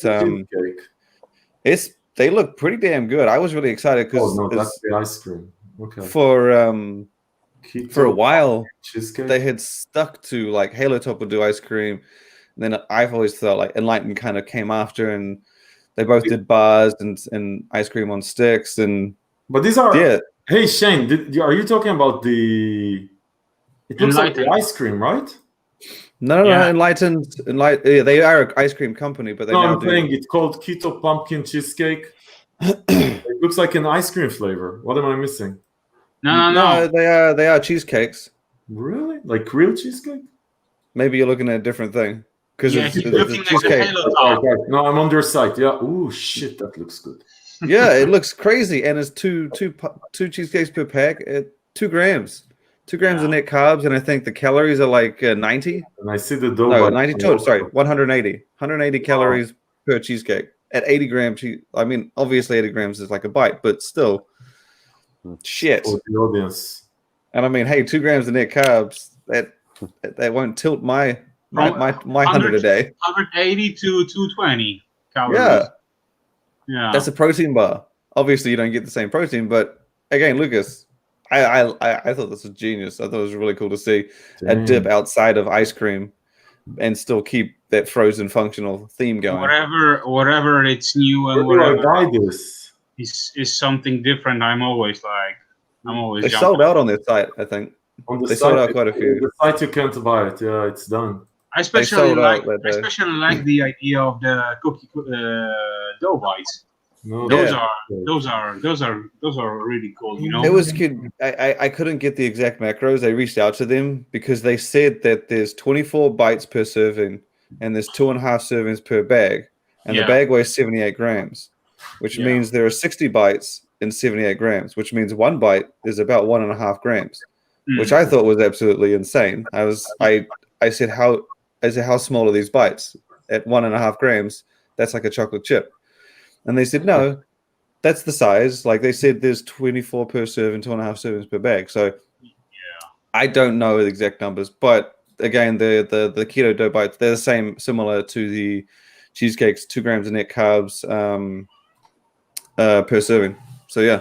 But it's pretty cool. They are coming out already with the variety of flavors. You know, it's like some brands are just like launching, for example, 1 or 2, flavors, and they are already like jumping on board with like 3-4 flavors from. They have, I've heard they have great like distribution, like in a lot of the major supermarkets, and they've always dropped when they launch a new product. They don't do 1 flavor. Like when they did their keto ice cream, they hit with like 5, might have been more than that. So they've never really just dipped their toes into an area. They've always gone all in. Yeah. I just thought the cheesecake thing was great to see mainstream. Yeah, for a keto crowd, it's gonna be definitely something. I don't even think it's a crowd. I think any crowd. Yeah. But I just wanted to say, like, dedicated, especially for like keto crowd. That's gonna be cool. The thing is, it's like a 200-calorie cheesecake, like in the frozen section, where you would typically see like 1,000-calorie cheesecake, probably. You know what? 5,000 in America. I don't know. It reminds me of one product that is manufactured in Germany. It's also a cheesecake, but it's not like keto friendly. It's more like heavy on carbs. It's like 60. It's a normal cheesecake, isn't it? Yeah, no. It's like it's very dense. It's heavy on protein. It has like 40 to 50 grams of protein for the entire cheesecake. 60 grams of carbs, and I believe the fats are like super low, something around like 8 grams. God damn it! That's my post-workout shake. Yeah, that's like maximum. I will send you the label of this one, and it's pretty cool. You know, very very cool product. And I tried. Is it in Poland or just Germany? It's manufactured in Germany. But you can get it in Poland. Yeah, for sure. Oh damn! Yeah, they're available. Next year, I'm telling you. Oh man, next year we are. That'll be my post-workout. You, me, Robic. Oh, it's gonna be crazy. Yari, yes, it is possible to ask for workout tips, and whether it's possible to ask Brie Larson Captain Marvel questions. No, we're gonna ignore Captain Marvel. The founder of Enlightened, he's 31 now. What's his name? He started it when he was like 22. It's unbelievable. The guy that beyond something else. Beyond, it's not Enlightened, the name of the company. It's Beyond. Yeah. I know a guy there, but I don't know if he's the founder. Michael Shorts. No, that's not the guy. No, that's the. But I've because they do a few other things. That's not the only. They did the Cloud 10 snack, if you remember. They used to have an Enlightened protein puff, which was in GNC, if I'm not mistaken. So they had it. It was like a Rice Krispie protein bar. And they also do the broad bean snacks, butter bean, butter boom. You might have seen those. So they do a few other things. Yeah, but butter bean, butter boom. I actually had this thing. It's the broad bean protein snack. Yeah, interesting. Cloud 10. Yeah. I sent you guys on WhatsApp a picture of the cheesecake. They used to be like under the Enlightened banner, and then a few years ago they split it up to like. I guess it looks good. Okay, I got a story for John now. It's just pure coincidence that I stumbled across this. I didn't plan this. Is obviously MetaLab announced this week their muscle builder or anabolic supplements mechanic, and MetaLab has been. I've liked them since they kind of came onto the scene. Was it February, March with their supplement line? They've done a lot of different stuff. South African brand, of course. How's it been? I guess seeing them kind of burst out onto the scene. You obviously have better grasp of it than I do. I haven't touched or tried any of their products, but they seem to have been very strategically expanding their lineup, growing, and now they've got a muscle builder coming, phosphatidic acid based. But yeah, what's your thoughts on this one?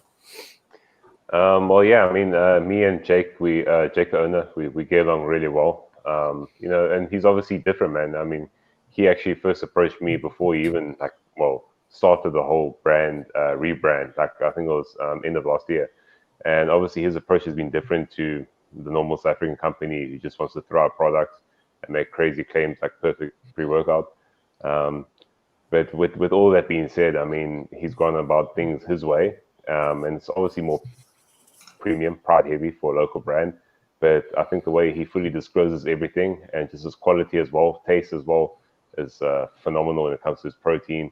And yeah, I just love that he also tries to educate his consumers as well, which is also very important. He's not just someone behind the scenes. He always tries to get involved actively, which I do like. So yeah, he's also got another surprise or two within the year as well. So yeah, do stay tuned for that. So they have the Halloween flavor, I believe he said is coming. Well, they shared they hinted at it for their protein powder. I'm curious, like for me, the brand is very fitting with today's market. It's not like Glaxon, but it has that very so out of the box feel and look to it that it's in that same realm as like just so unique, and it could probably fit into another industry. How nicely does it fit into the South African market? Because again, while it looks nice and fitting because it's so different from me, I was curious because it really, really stands out compared to the other South African brands I've seen. For sure, man. I mean, I haven't seen them in stores as yet. I mean, I know that exclusively they're selling MetaLab online on their store because obviously he's primarily a personal trainer. So, you know, he kind of sells to his consumers, his clients kind of thing. But yeah, I mean, the whole toy box idea was great. It just reminded me back of, like back then when Muscle Tech did it with, Anatol P70 and all that kind of shit. It was really cool. It was a nice nostalgic touch. But yeah, I mean, I'm not too sure. I mean, I haven't seen it on the shelf. Obviously, the South Africans I do speak to, they assume that MetaLab is an international brand because they do have that feel. As you see, it's like an Iron accent. Yeah, it has like a gross kind of. Yeah, I mean, it has like a nice vibe, and I've never seen a South African brand that can be so palatable like across the world. You know, and I think. Do you think it would? It'll have trouble appealing to its local audience because it's like you obviously doesn't look like USN, but do you think because it's got that more international audience, it might have a harder time trying to, I guess, appeal to the South African market? Jeez, it's a tricky question. Yeah, I know it is because I mean, I haven't seen it on the shelves. You know, what I mean, everyone that's everyone has bought it has obviously loved it, and they've come back and they've bought it. It's obviously very important. Also, I know MetaLab is a startup company as well, so I'm trying to rush things smart because normally we see South African companies first thing they do make a mass gainer, make an outrageously claimed pre-workout, and that's how things go. But obviously with them, very meticulous. Jake is very smart. You know, we always talk, we always share conversation, and yeah, I mean, I like the way he's doing things because it's not the usual South African kind of approach. So I feel that in the future, a lot more is going to come from them, like a lot of good. I think I have to agree. I've really liked watching it. When they came out, I liked the look, and then they sort of just hit categories that you typically see from US brands. It wasn't, like you said, the gainer, the creatine. It was a very different, more familiar kind of approach, which again is very different. You typically get that with American brands and some Canadian ones, and as well as a bit of Europe. But when you get into those other markets like South Africa, it's typically a very obvious, like, unfamiliar approach. And I've been enjoying watching them grow, and I'm excited to see the muscle builder. I'm sure you've probably seen the formula, but I'm excited to see the other six ingredients in total. Phosphoric acid is just the one, I think. There's 5 more to be revealed.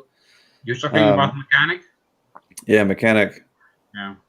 So they pulled together again. I just like how it's a South African brand, but if you looked at it and you looked at its formulas, you would not think that. It's just I just think it's been great watching MetaLab grow. Personally, when I first saw the brand, I thought it was from US.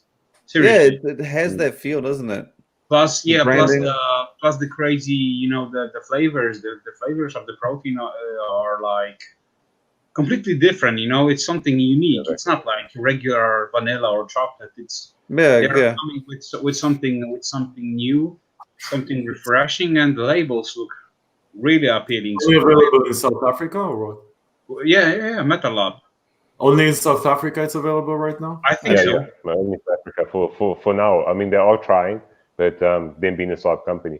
And the one thing I also like about the brand is that Jake, when I reviewed his pre-workout, all right, it wasn't the best, but he accepted that and he went back and he changed some things.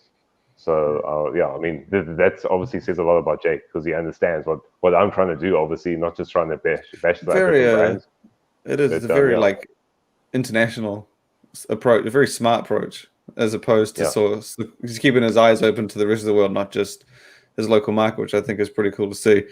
The next story I got is from I'm going to go TJ. Have you seen the new Maya blocks? They're bringing back their Red Rum series. Red Rum series is their limited edition Halloween series. Block, you know how they do different limited editions throughout the year. Yeah. So the Red Rum is the one they do around Halloween each year. It typically consists of 3 different products. So this isn't really. I haven't seen the formulas. Obviously, when they do these special edition formulas, they add a little extra ingredients, different flavors. But yeah, they've previewed the label, the look, the tub. Right. I want to know what your thoughts are on the look. I think that my blocks is never been disappointed. Where is it? What does it look like? You know what? Can I bring it up in here? I don't know how to do these things. Third screen, yeah. I think Robert can do that. No, everybody can do it, I think. Yeah, you just got to click share screen at the bottom. I found this site stacked 3D. I saw it. I found it. Okay. Yeah, what's your thoughts on it? They've always the guys on MyoBlocks design and branding 10 out of 10 since day one. The whole what's his name? Kid Skywalk, is that his Instagram? Yeah. Man, nail it. I look at this thing now. I think, we talked about labeling so many times, so I don't want to dwell on it too much, but everything they come out is something you want to hold in your hand. So it just looks amazing. So this stuff, I see it now with this, looks cool. Listen, it just looks cool. It almost doesn't matter. The formulas, to be honest, are just dressing to this shit, right?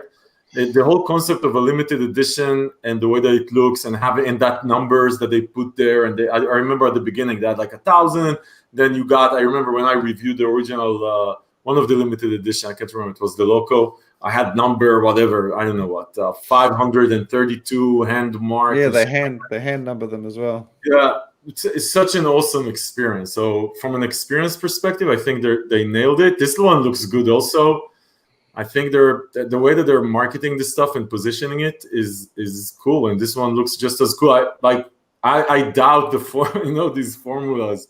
It's not like I don't think anyone remember. Oh, I remember. I really miss version 5. That was amazing. I remember when they moved the betaine from 1.5 to 2. Shit, man, that really made it happen. It doesn't really matter. I think it's the experience, right? So I think from an experience perspective, they nailed it. They're really the golden child of experience marketing when it comes to these supplements. There's a lot of stuff that they've done first. I'm pretty sure they were the first, or if not, the kind of originators of the special edition with the formulas. Yeah, they were. Oh, there you go. You got last year's one. There you go. Yeah. Damn, that's cool. Yeah, that looks pretty cool. Yeah, no, listen, the designs are so different, so unique. So there's also, I think the numbered top. Yeah, there you go. Yeah.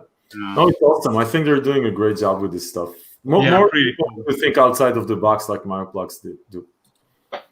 Thanks for the feedback, man. Yeah, Nicholas, thank you for tuning in. We're glad to have you. If you got any questions, feel free to post them up. And thanks for the support. Well, I got one final story, and this is for Robert. I got a few to choose from, but I have to be careful because, you could veer off. Who knows what you could do? So I'm gonna pick something simple that I don't know too much about that I think is cool. Liposomes? Bench press tips. No, it's XP Sports, the gaming brand from Iovate. They kind of finally launched their products. I don't know if you've been following, but it's a dedicated gaming brand from the makers of Muscle Tech and Six Star and all that. They launched with 3 products: a gummy, a powder, and a capsule product. They're all designed to help with focus as well as energy, except the gummies. It's the only one that doesn't have caffeine in it. And they launched them at $25 a tub, which I thought was really impressive, mostly because gaming products have been $30 to $40. Just that's what they've been. Iovate comes onto the scene and goes for $25, and they have sales like an insider email, and you sign up and you get like 25% off, and it drops them even lower. But the story this week is that they have an energy drink version coming, dedicated, flat out energy drink version.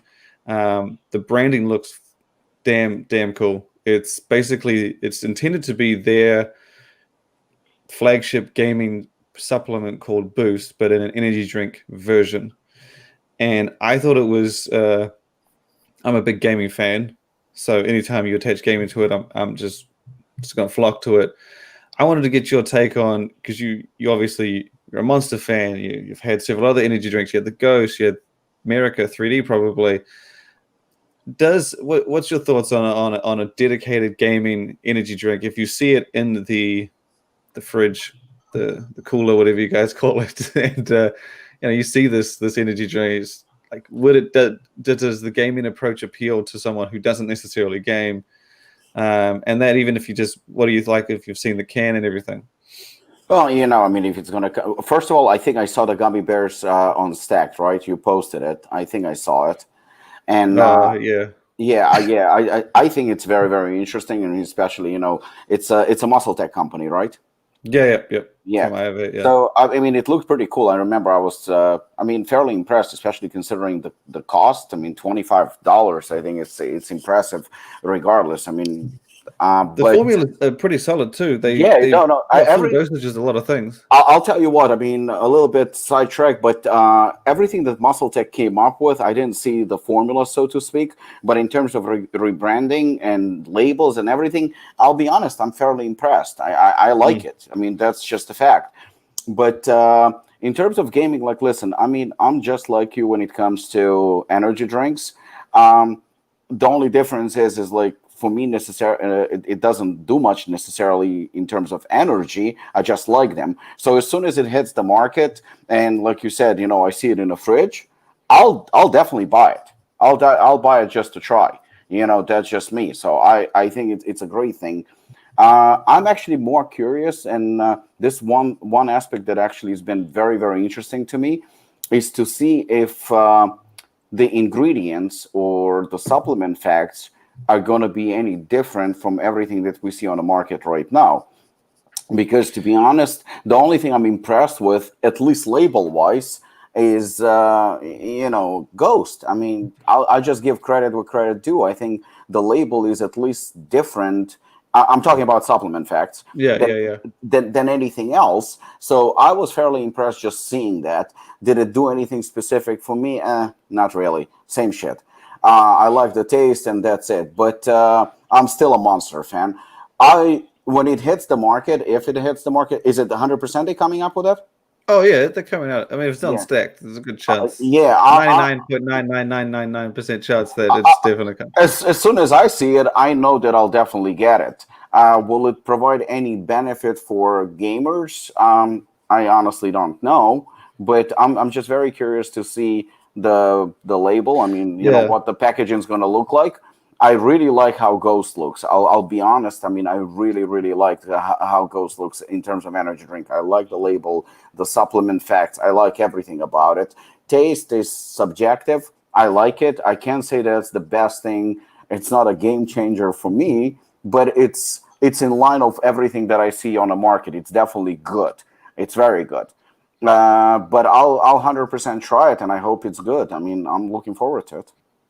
Nice, yeah. The label hasn't been revealed for this one. I don't know if I got it like too soon or whatever, but it's promoting the same kind of benefits as the powder, and the powder has, as mentioned, full dosages, a lot of ingredients.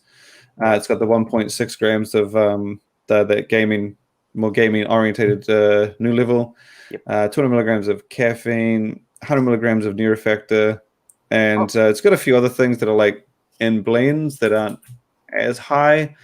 But it's for $25, it's a solid gaming supplement. I think it's great. $25. It's definitely, I mean, based at least on what I saw on the label, as far as I remember, you can't really say that it's a garbage product. It seems like it's a legit good. As far as gaming goes, yeah, I just want to see the energy drink, because, like you mentioned, a shift to more, I guess, functional supplement type dose beverages would be cool to see. But yeah, I think, like, if you're talking about the supplements in terms of the labels and everything else, then Ghost is definitely the clear-cut winner. They definitely stand out in that department. There is nobody who's beating them. But for $25, I think you're definitely getting a bargain for that price, 100%. Sweet. All right. How many of you guys are Marvel fans, either the comics or the movies? And do you differentiate between the two, or do you just like them all? No, definitely. Am I the only adult in this room? Seriously? You know what? Hold on. I mean, this isn't Marvel.